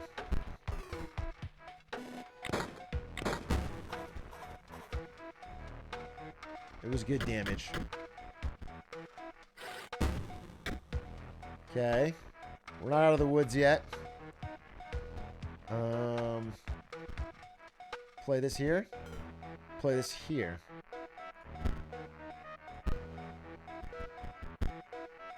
Actually, God Gamer? Actually, God Gamer? Oh, we win. Ba-ding, ba-ding, ba-ding. What do you got for me, bitch? Let's go! Steel Mice. Steel Mice is crazy. He just keeps coming.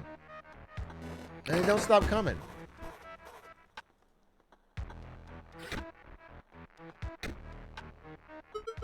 You're halfway there. Though you may not like what comes next. Oh, shit. Fuck. Wait, am I a person playing this? Wait. Do you miss them? Fear not. I'll give them back, of course. As corpses. Oh, shit. I got corpses. Well, they're all 0-0. I don't fucking want them. But I can play nothing but steel mice for fucking eternity. So I will. Until my hand is filled with steel mice. Go.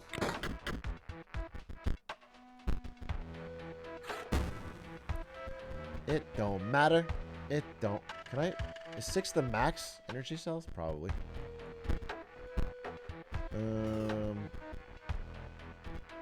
It turns out that just only playing steel mice won't be enough.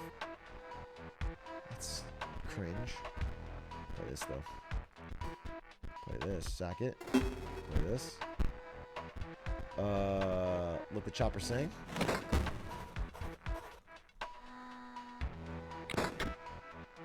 Okay. I'm gonna take 3. Which is not good. Bro, this is fucking annoying. Your deck is annoying.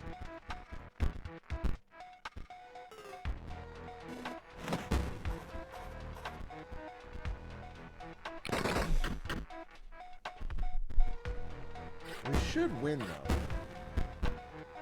Just on the virtue of... We should just win.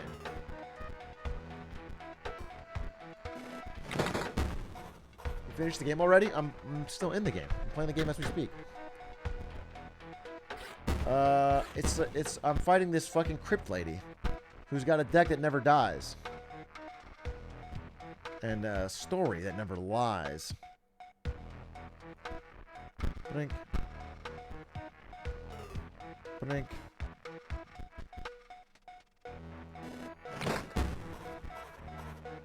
I think we win. I think we just won. Let's go! Oh dear. Oh dear. Oh, 1 down.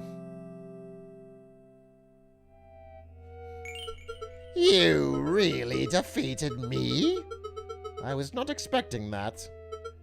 Your ambition is to replace PO3, but well, between you and I, there will come an opportunity to change your mind. And I beg that you spare me. Take these, then go. Oh, more deathly cards. What's this? Salmon. Waterborne. Okay, it moves. Adder's good. Dead Hand. Okay. Dead Hand was pretty helpful for me. More card packs. Bone Heap. Man, I feel like you could make a bunch of bone-based decks. This is rare. Oh, Bone Heap is really good. I kind of want to make a Bone Heap-based deck.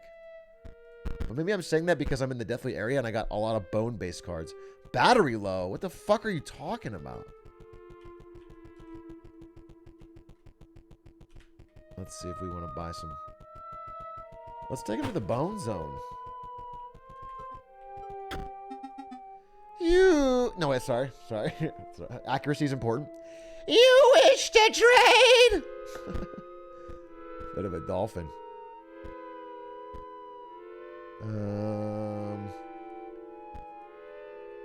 Zombie is 2 bones. Gravedigger is 1 bone.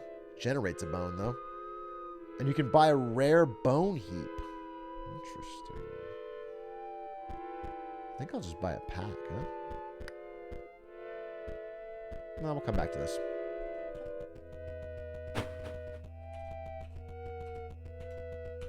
Alright. Let's go, little Robo Man.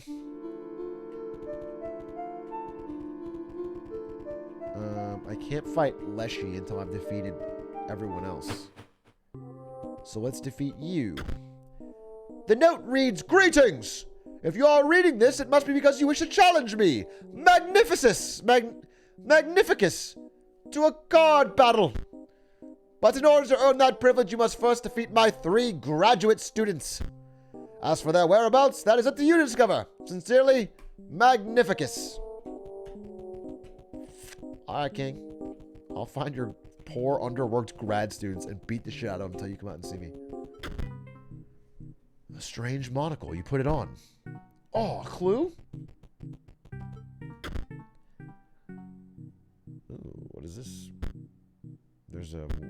There's a skull.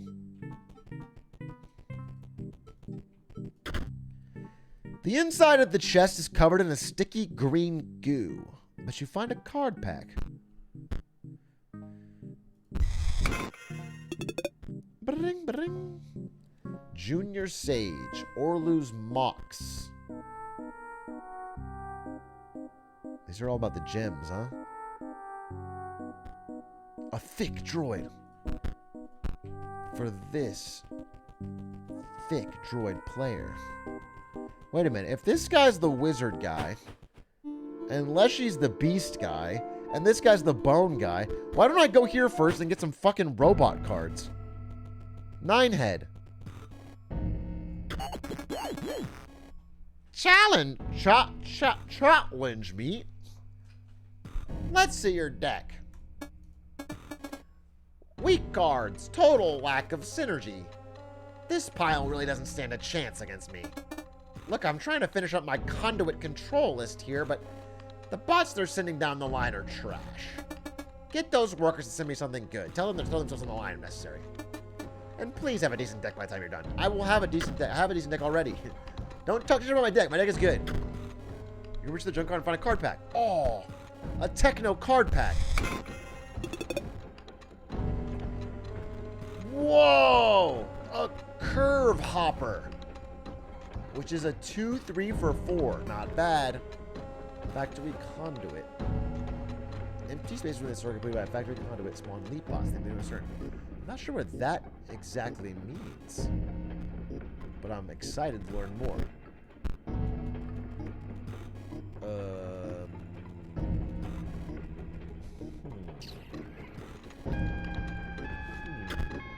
Oh, a puzzle? I'm great at these. Chat, aren't I great at these?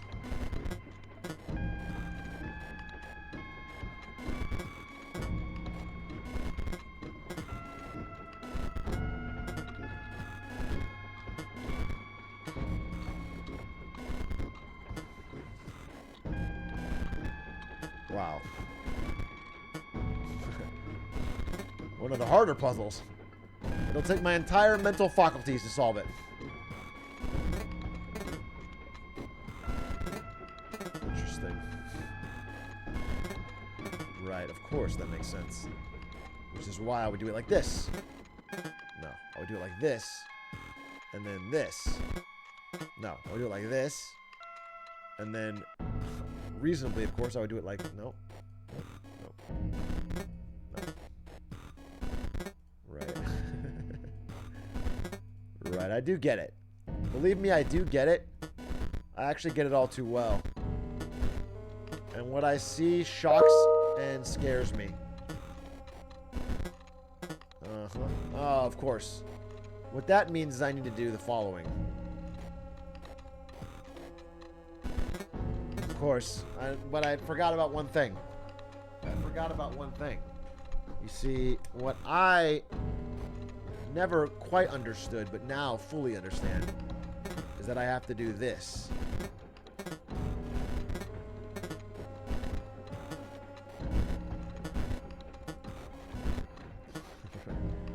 Right. And I've never gotten it more than I do right now.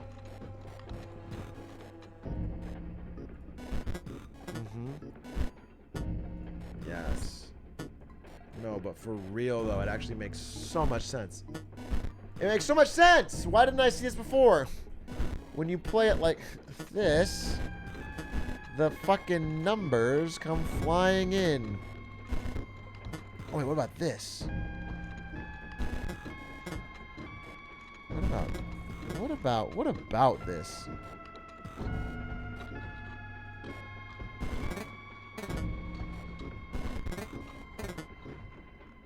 What about...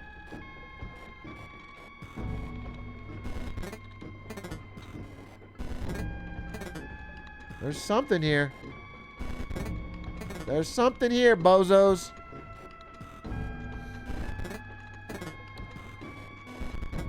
No. No. No.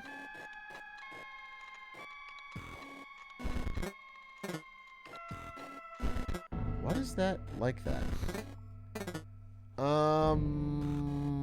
Okay. Like, what? Bro, fuck!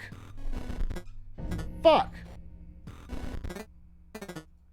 This is truly the Dark Souls of card games. Uh-huh.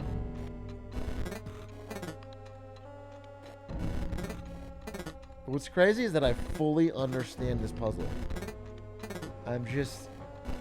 What I'm trying to do is solve it in a way it's never been seen before. I feel like... I mean, the goal is to do 5 damage, right? So this is doing 2 in the air. This is blocking, maybe? So actually, I should move this here. It's less damage. Okay, and then this is doing... Well, what? No. That makes no sense. When I move this back here, then I do at least... I do more damage. Because it's in the air and this is not yet blocking.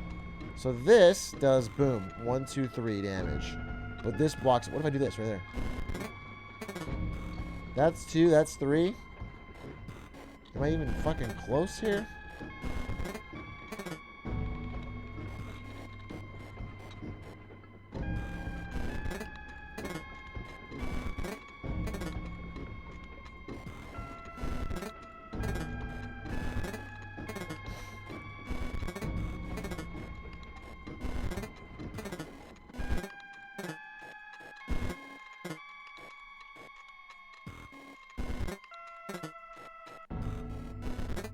Bro, I don't get it!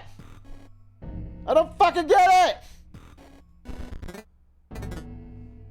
How much more could there possibly be? I've tried every combination. I've tried every combination in the book. Alright. No, we're gonna solve this right now. The trick is to think with your mind and not just with your heart. Of course that was it! I understood it from the beginning.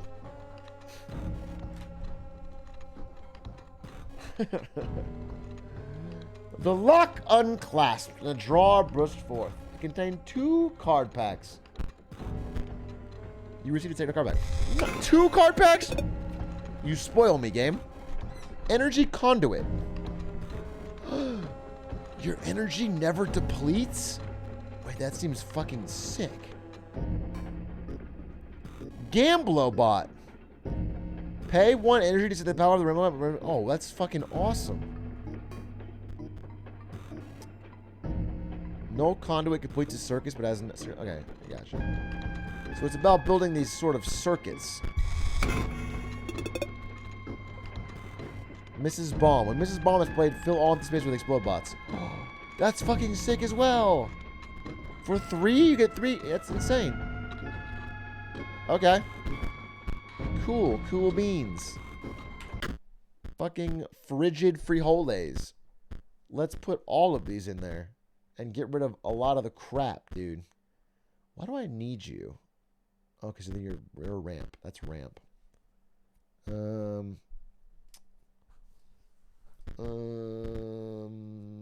Meatbot, you're useless. So get ready to put in energy conduit. Because I don't have a fucking conduit creator. No conduit. I'll just put all of you in. We'll figure out what's good and we'll cut you later. Gamblobot. Factory conduit. That's fine.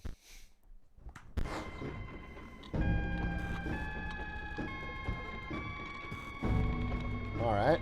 Oh! How excited are we? Another puzzle! Another puzzle! Yes, indeed. This one shall again fall beneath my steel-bladed mind. Wow. Wow. That was fucking easy.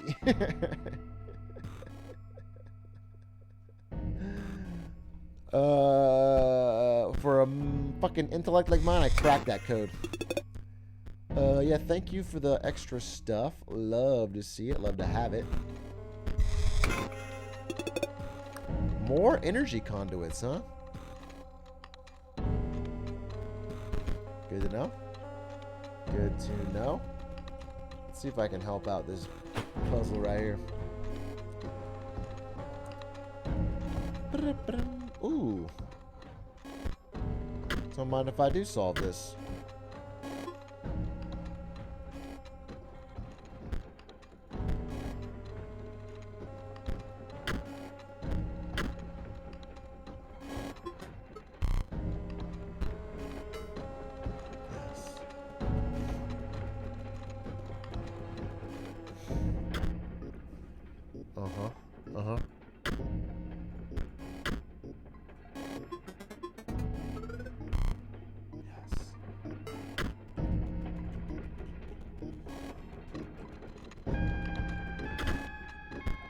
Oh, more card packs. Whoa, Plasma Jimmy? Oh, that's kind of fun. But, Plasma Jimmy's kind of interesting. You need a lot of energy to make that dope. Ooh, buff conduit. Okay, I'm starting to get the whole conduit thing. That seems pretty hype.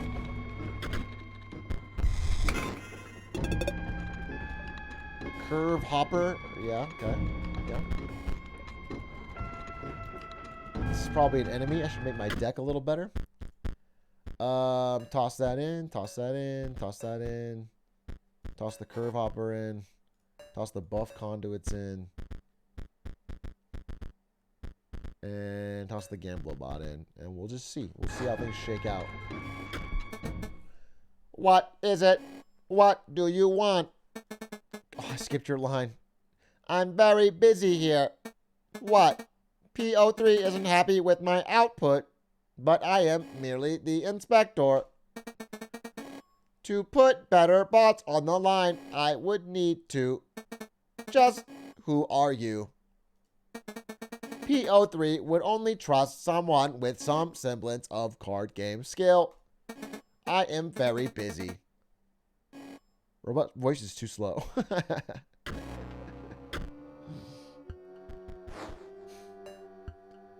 Let's see if I've got that card game skill you asked so succinctly about.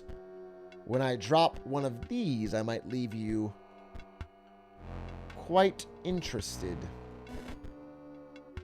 Oh, there's the conduit. Oh, shit. They have to connect. Oh, the buff conduit is out here buffing things.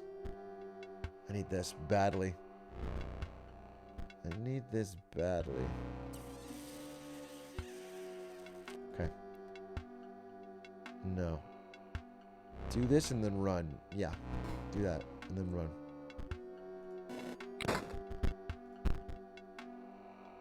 Shit. Forgot about the buff conduit. Okay. That's not good. That's not good. We need to get... There, use that. Uh-oh, broke your shit down.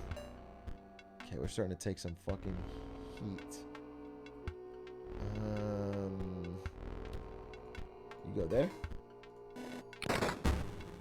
Raw damage.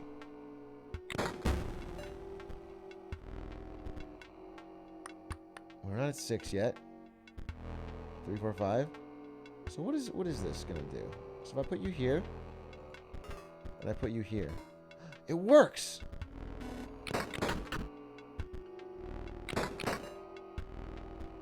No, it doesn't really. What do you mean completed circuit? Oh, it needs to have both sides. Okay, it needs to be on both sides. How interesting. How interesting indeed. Oh, how interesting. But isn't this a completed circuit right here? Damn, I feel like I don't 100% get it. But I'll tell you what I do get. The power of family. Maybe this was at 0 and then it got buffed, which would make sense. I think it actually is working. Anyway, I have 6, so I could just fucking wabba-jack this right here. Boom, baby. Let's go.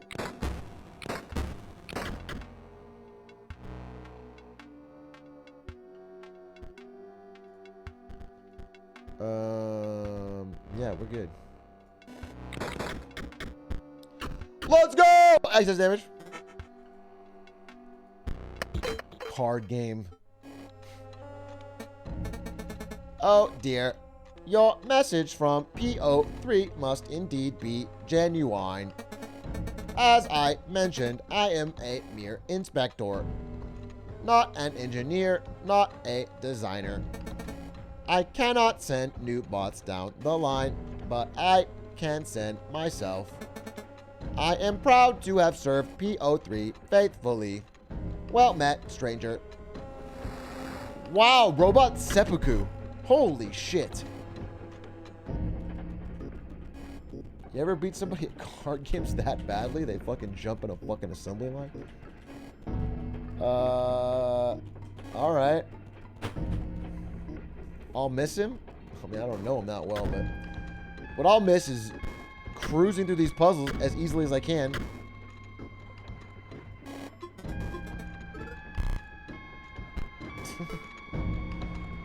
Crushed it.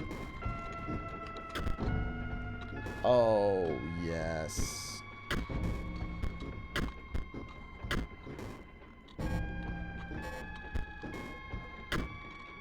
Right. Right. Right, right, right.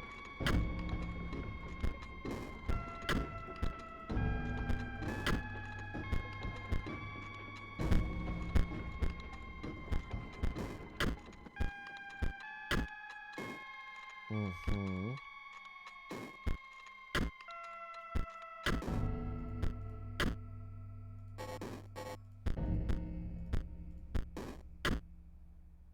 That's 7. Oh, interesting. So we'll just put this here. No.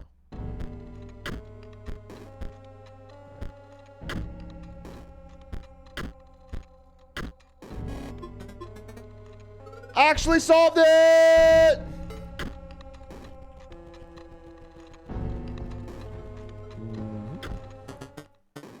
Ha! Ha ha ha ha! What was that? I am the melter. They send me raw materials and well, you see how it works. Not another word out of you. We must have a card battle. Interesting. Interesting. Let the games begin then.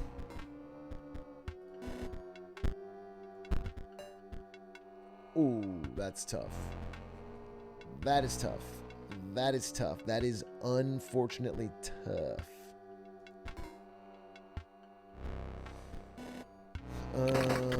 Getting kind of beat up on here. Ooh, what if we... Oh, what if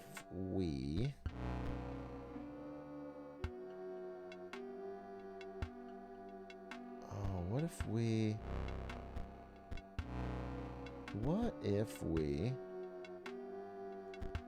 put you here? You just played a card with an activated ability. No, I get it. I get it. We just play the cost. Let's go. Take a couple hits. It's not a problem. Now, if I press this button, roll the dice, get a 6. A 3 is really good. And now we can just be carried off that alone. And we don't have to worry about shit.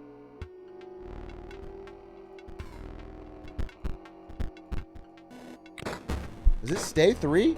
Gamblobot is the shit, dude. Okay, and then we'll drop this here. Easily collapsed.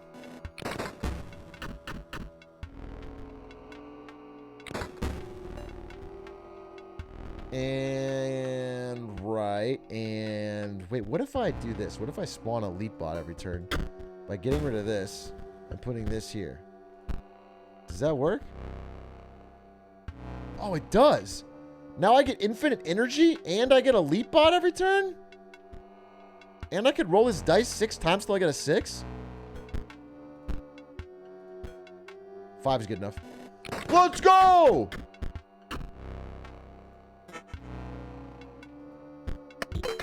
That was hype. Excellent battle. Now, with that aside, what did you come to tell me? PO3 wishes for better bots for his scanner. That is difficult, you see. I melt the metal, but I cannot reprogram the stamping machine. There is a way to send at least one new bot down the line.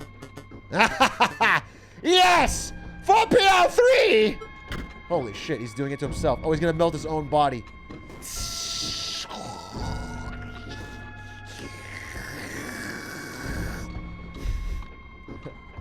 Holy fuck, these robots are insane.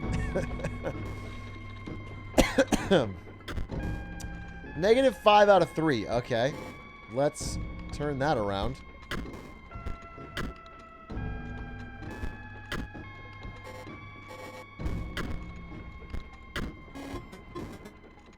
Bing, bing, bing. Puzzle solved. But this one may be even more devious. 0 out of 5. 0 out of 5. Look alive, look alive. 3 out of 5.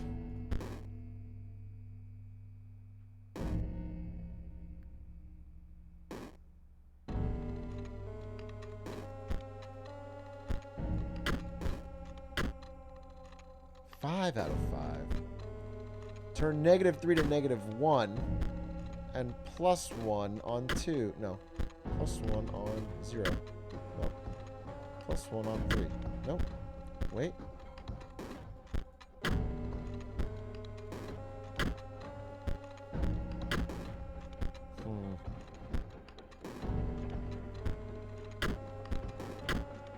Oh, we're so close. We're so close. Think about this. Okay, think about this.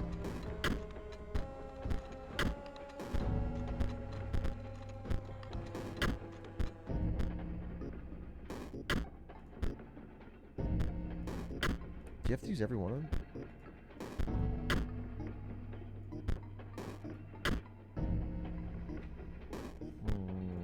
Got it. Bing, bing, bing, bing. Okay. Oh, I fell down. And where do I find myself now? Oi, mate.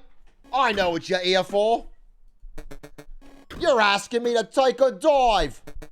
But I can't accommodate you, mate. Got special orders, isn't it? Looking to dredge something special. We can duel, aye. Maybe even give you something if you win. But I can't be taking a dive. PO3 will understand.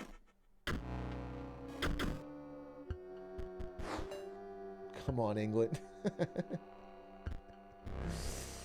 Plasma Jimmy. What was that again? Oh, yeah. Kind of cool.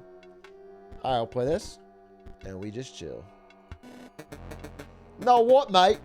Can't take me eyes off me work here. I'll give you this one.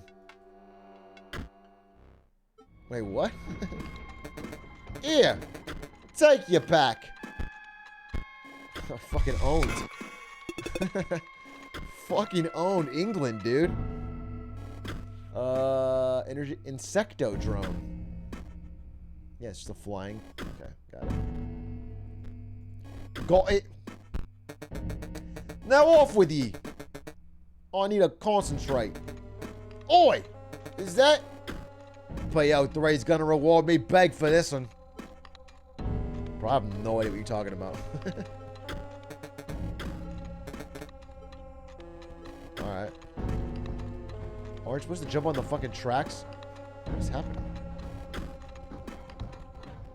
What is this thing? What is this fucking thing? Give me it. Give it to me. Give me it. Shit. Take.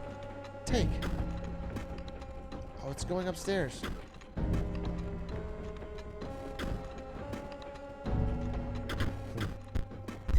Free card pack, though. Plasma Jimmy, pretty good.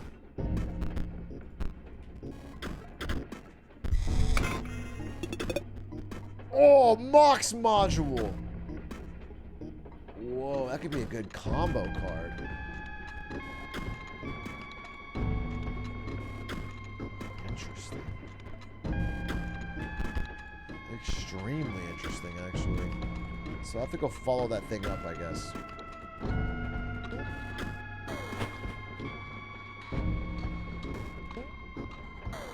Right. But I should check back down one more time to be sure. Yep, I'm sure that I don't need to be here, so I can go back up.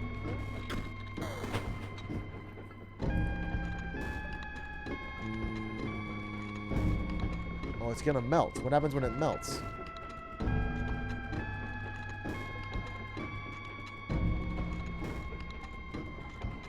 Did it melt?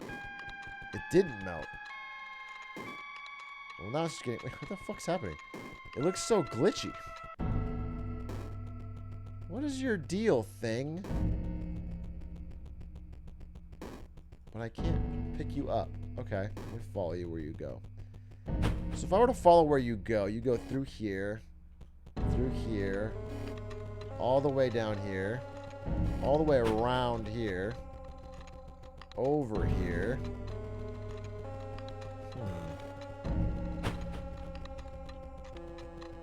And then you just drop off the edge? Wait, what the fuck? You wish to trade? Yeah, I want to buy a fucking techno pack. Gimme, gimme, gimme, gimme, gimme, gimme.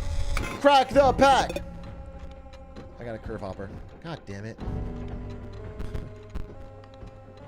That wasn't that good. Alright, whatever.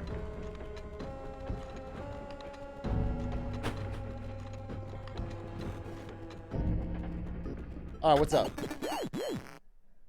The bots haven't gotten much better. But you battled all of my workers? And you actually won? Give me that deck again. Wow, you beat them all with that? Alright. Maybe there are some synergies that I missed. Let's go then. Alright, bitch. Robot fight. Robot on robot action. You see those conveyor belts? Just like my factory. At the very least, they ought to test your lane positioning. Oh, they all move. I get it. That's kind of funny. That's kind of funny. Okay, I get that. I like that. Let's put that here. And let this fucking thing rock.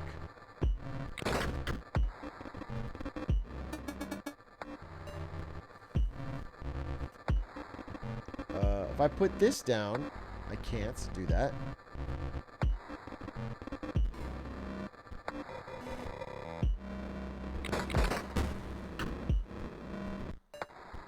Wait, I'm getting absolutely owned.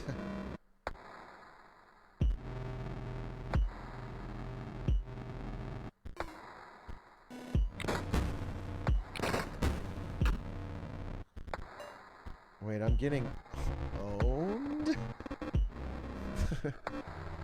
But if I keep my stuff... If I fill the whole board, he can't even get out. That's the real plan.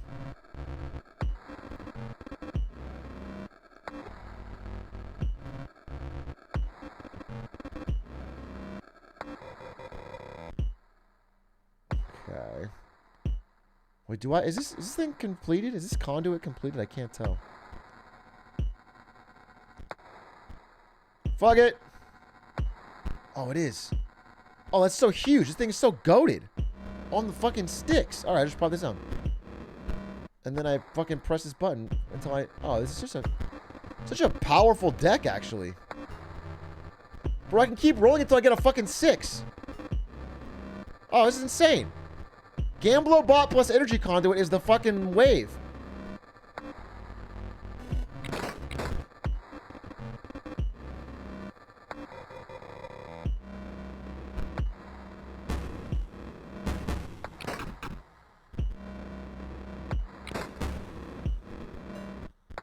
Is it still infinite? If it's still infinite, then I'm set. Yeah, it's insane. I can just keep dropping these cards like they're going out of style.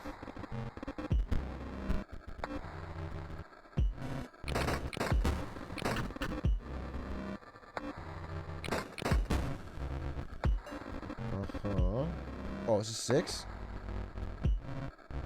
Wait. If I put this here, I'm actually going to do 1,000,000 damage. This music kind of bangs.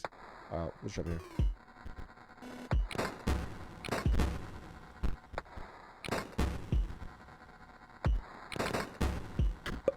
Who else could know this?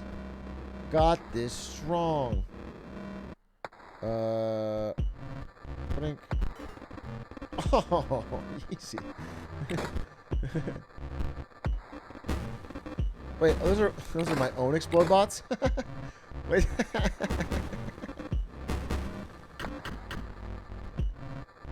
I didn't know that's how they worked. Okay, that's not good. It's not good at all, actually. It's actually a bit of an L. Bit of an L there, for show. For show, for show. Bit of an L there. Okay, here's the thing. We'll go for the fucking Hail Mary. Hail Mary! Oh, shit. Oh, huge for me. Massive for me. Hits the Hail Mary. What if I just move this guy? Watch. Play this over here, right?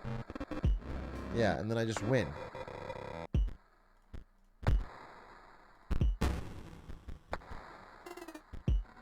Outplayed. Outplayed and outslayed.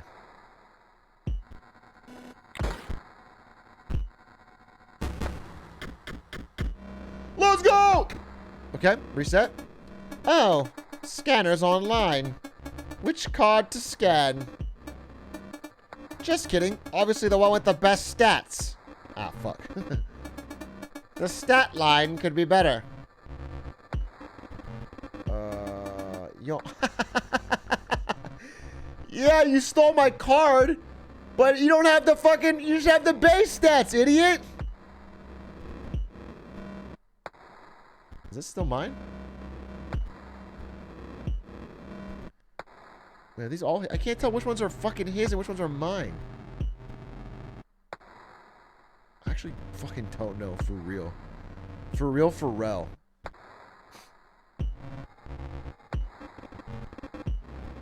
Are these all mine? I can pay the button.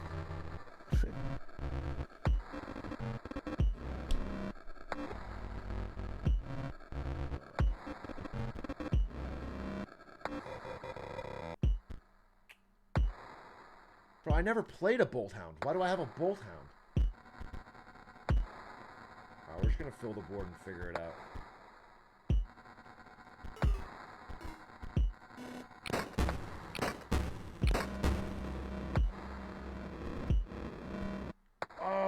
I fucking get it now. Oh, I actually immediately understand where I didn't understand before. Sheesh. Oh, sheesh. Oh, sucker. Sucker punch. Simplewits. Alright, well then actually I'm gonna wait for this to pop over here and then I'll fucking lay the smack crack down. Yeah, let the chopper sing, dude.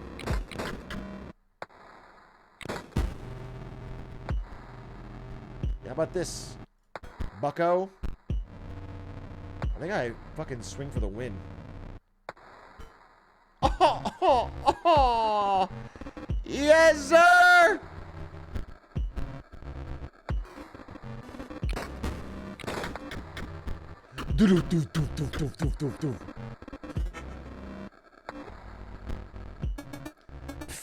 Nice luck you had. No, nothing luck about it. I guess playing a perfect game is no match for good RNG. Actually fucking true. Actually fucking true. Get owned. I guess you won. And you've even decided that I am the scribe you will defeat. As if you have a choice.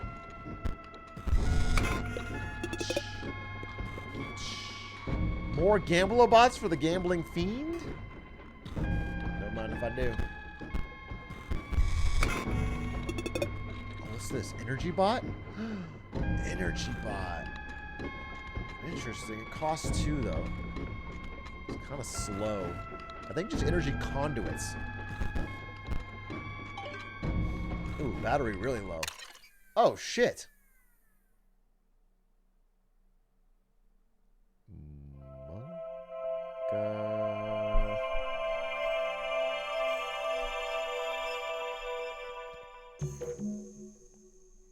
Great, the battery's fully charged. Oh. Okay, what happened on Tizzle? I think I've just got to send it. To whom it may concern. It's a bit formal. Hello there! Exclamation point. My name is Luke Carter, and I'm a fan of your collectible card games. If you've ever taken a look at my YouTube videos, you will know how appreciative I am of the merch that you've sent me over the years. So it was a great surprise to learn that there is a digital version of Inscryption. I think maybe one of my fans pranked me and buried a copy in the woods near my house. Upon further research, however, I have not been able to find any record of this game. Is this some kind of elaborate hoax?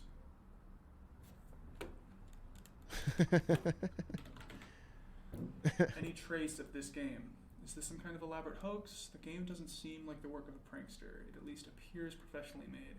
I am both puzzled and excited by this discovery. Any information? The problem are the puzzles are too easy. That's how I knew it wasn't a real game. I solved them too quickly with my gigantic brain. Okay, good enough. Sent. This is a YouTube video? Bro, the retention on that's got to be terrible. He plans on uploading this to YouTube? Quack, can you cut that down?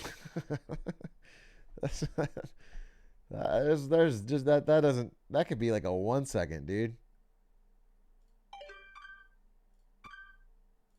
All right, give me 1013. Hey card gamers, I'm the Lucky Carter, and this, well, it's a bit of a strange video. It's actually more of a question to my audience. As I've learned over the years, nobody knows card games better than you guys do, so I'm hoping someone can help me out here. Did anyone ever play an Inscryption video game? Me. Or I did. Hear about it? It was good. I'm talking about that vintage one-set card game I opened packs for last week. I don't know what I'm allowed to say. I don't want to get in any trouble here. I think I've got Love it, beat it, won't backseat it. That's what I always say. I've beaten it. I've been filming myself playing it, and it's weird, guys. I don't want to get in any hot water by showing the footage, but can someone please prove me wrong? Why would you get in hot water playing that 8-bit game? Someone has a copy of this game. I have been looking online for days, and I cannot find a word about it. I reached out to the publisher. This guy YouTube's like he's live on Twitch. They can't talk back, bro. It's a video. Viewers, hopefully dig up something. That's it. That's the video today, guys. Thank you so much. That's the video today? And oh yeah. What the fuck is the card? That's the video? Holy fuck, dude. There's no way I could pull that off. Monka? Already watched this. Alright, next one. Mr. Carter, we have received your inquiry regarding a digital version of our intellectual property Inscryption. I can assure you that no such software exists in any official form. However, if you have indeed come into possession of proprietary Game Funa hardware, you are compelled to return it to us under the Computer Fraud and Abuse Act. The hardware will be considered stolen if it is not returned to us within a reasonable time frame. Please carefully package the hardware and paste the attached shipping label to the front of the box. You may mail the package at a local post office. We would like to avoid taking legal action in your case, so please do not delay. Holy shit, that's the real scary thing. They went full Nintendo on him. Sincerely, Game Funa, Consumer Happiness Department. What the fuck?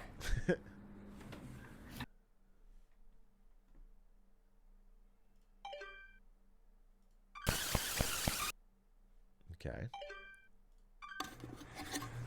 I think this woman's actually from Game Funa. She came to my door yesterday, and I didn't answer. This time I'm going to record it.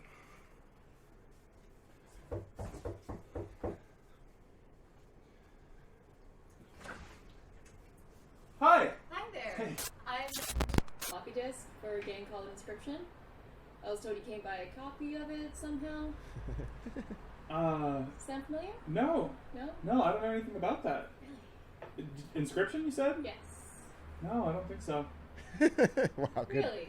Because, apparently you emailed us about it. You are, Luke Carter, right? Oh. You know the luckycarter@gmail.com? Yeah, you know what? That's, I am Luke Carter, but that's not my email address. What a... I just noticed because I've seen... Okay, what a stupid fucking lie. You're a YouTuber. You mentioned you're a YouTuber. So they probably checked your YouTube. So they probably know what the fuck you look like. What an insanely... Your name's Luke Carter, but my email's not the... Also, if the fucking email is signed Luke Carter, and you admit that you're Luke Carter, but it's not... It just doesn't make any sense. Your videos. Oh. I'm a big fan. Well, thanks for watching. Listen, how'd you know where I live, exactly? My boss gave me your address. And how did you get past the side gate? It's locked. Okay, Luke. I'm going to give you my business card. And if you remember anything at all, feel free to give me a call. Okay? Will do. Take care. That was nice compared to what Nintendo would have done. I don't think you can broadcast on stream what Nintendo would have done if he'd have fucking had a bootleg Mario ROM or something. I think the blood and guts you'd be seeing once Reggie got a hold of him. Ripped him in half. Spine, balls to brains, dude.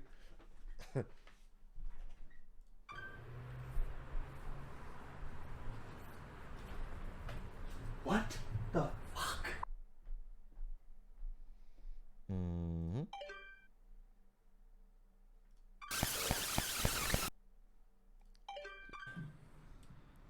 Hey there, card gamers! I'm the Lucky Carter, and this is another pack opening video. You look Today sweaty. I'm opening Secrets of Legendaria. Hoping for that sweet, sweet foil Valamir. Is he nervous? Does she have a gun to his head?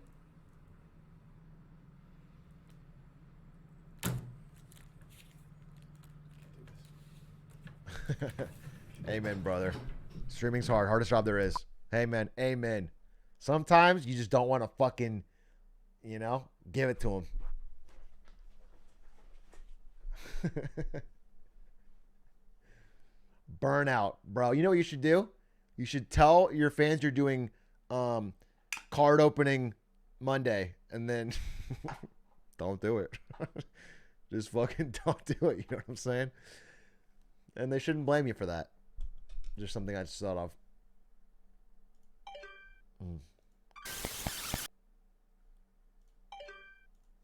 Interesting. Okay.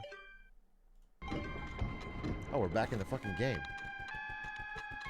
Well, unfortunately, I have to stop there. Where's my save options? I don't want to reset save data. That doesn't sound good.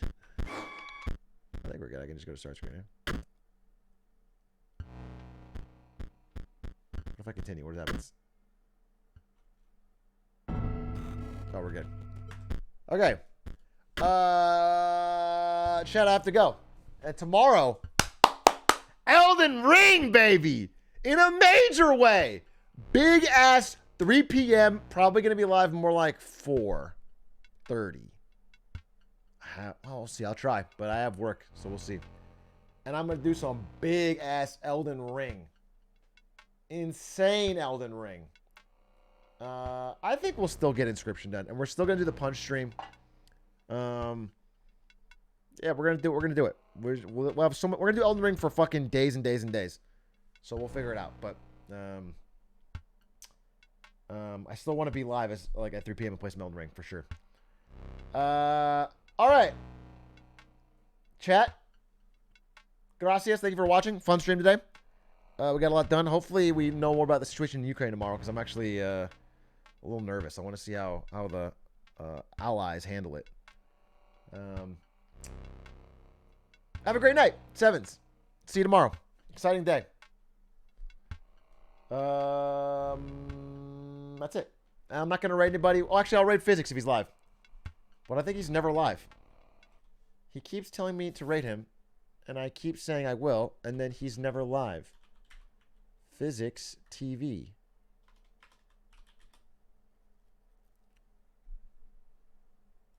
Bro, he's actually not live. Are we back?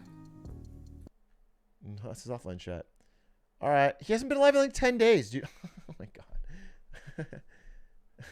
All right. And then, in fact, we will raid someone else. We will raid the infamous, the fearsome, the notorious. I guess just E. Oh, you know what? Let's raid Deathsy. No, raid E. We'll raid E. Raid E. He's doing something fun right now. His viewers are up, so he's doing something fun. Probably doing something hilarious. Check him out. Raid Mango. I'm going to give Rango the fattest raid after I give him the award. Fingers crossed. Have a great night. Thanks for watching. Peace.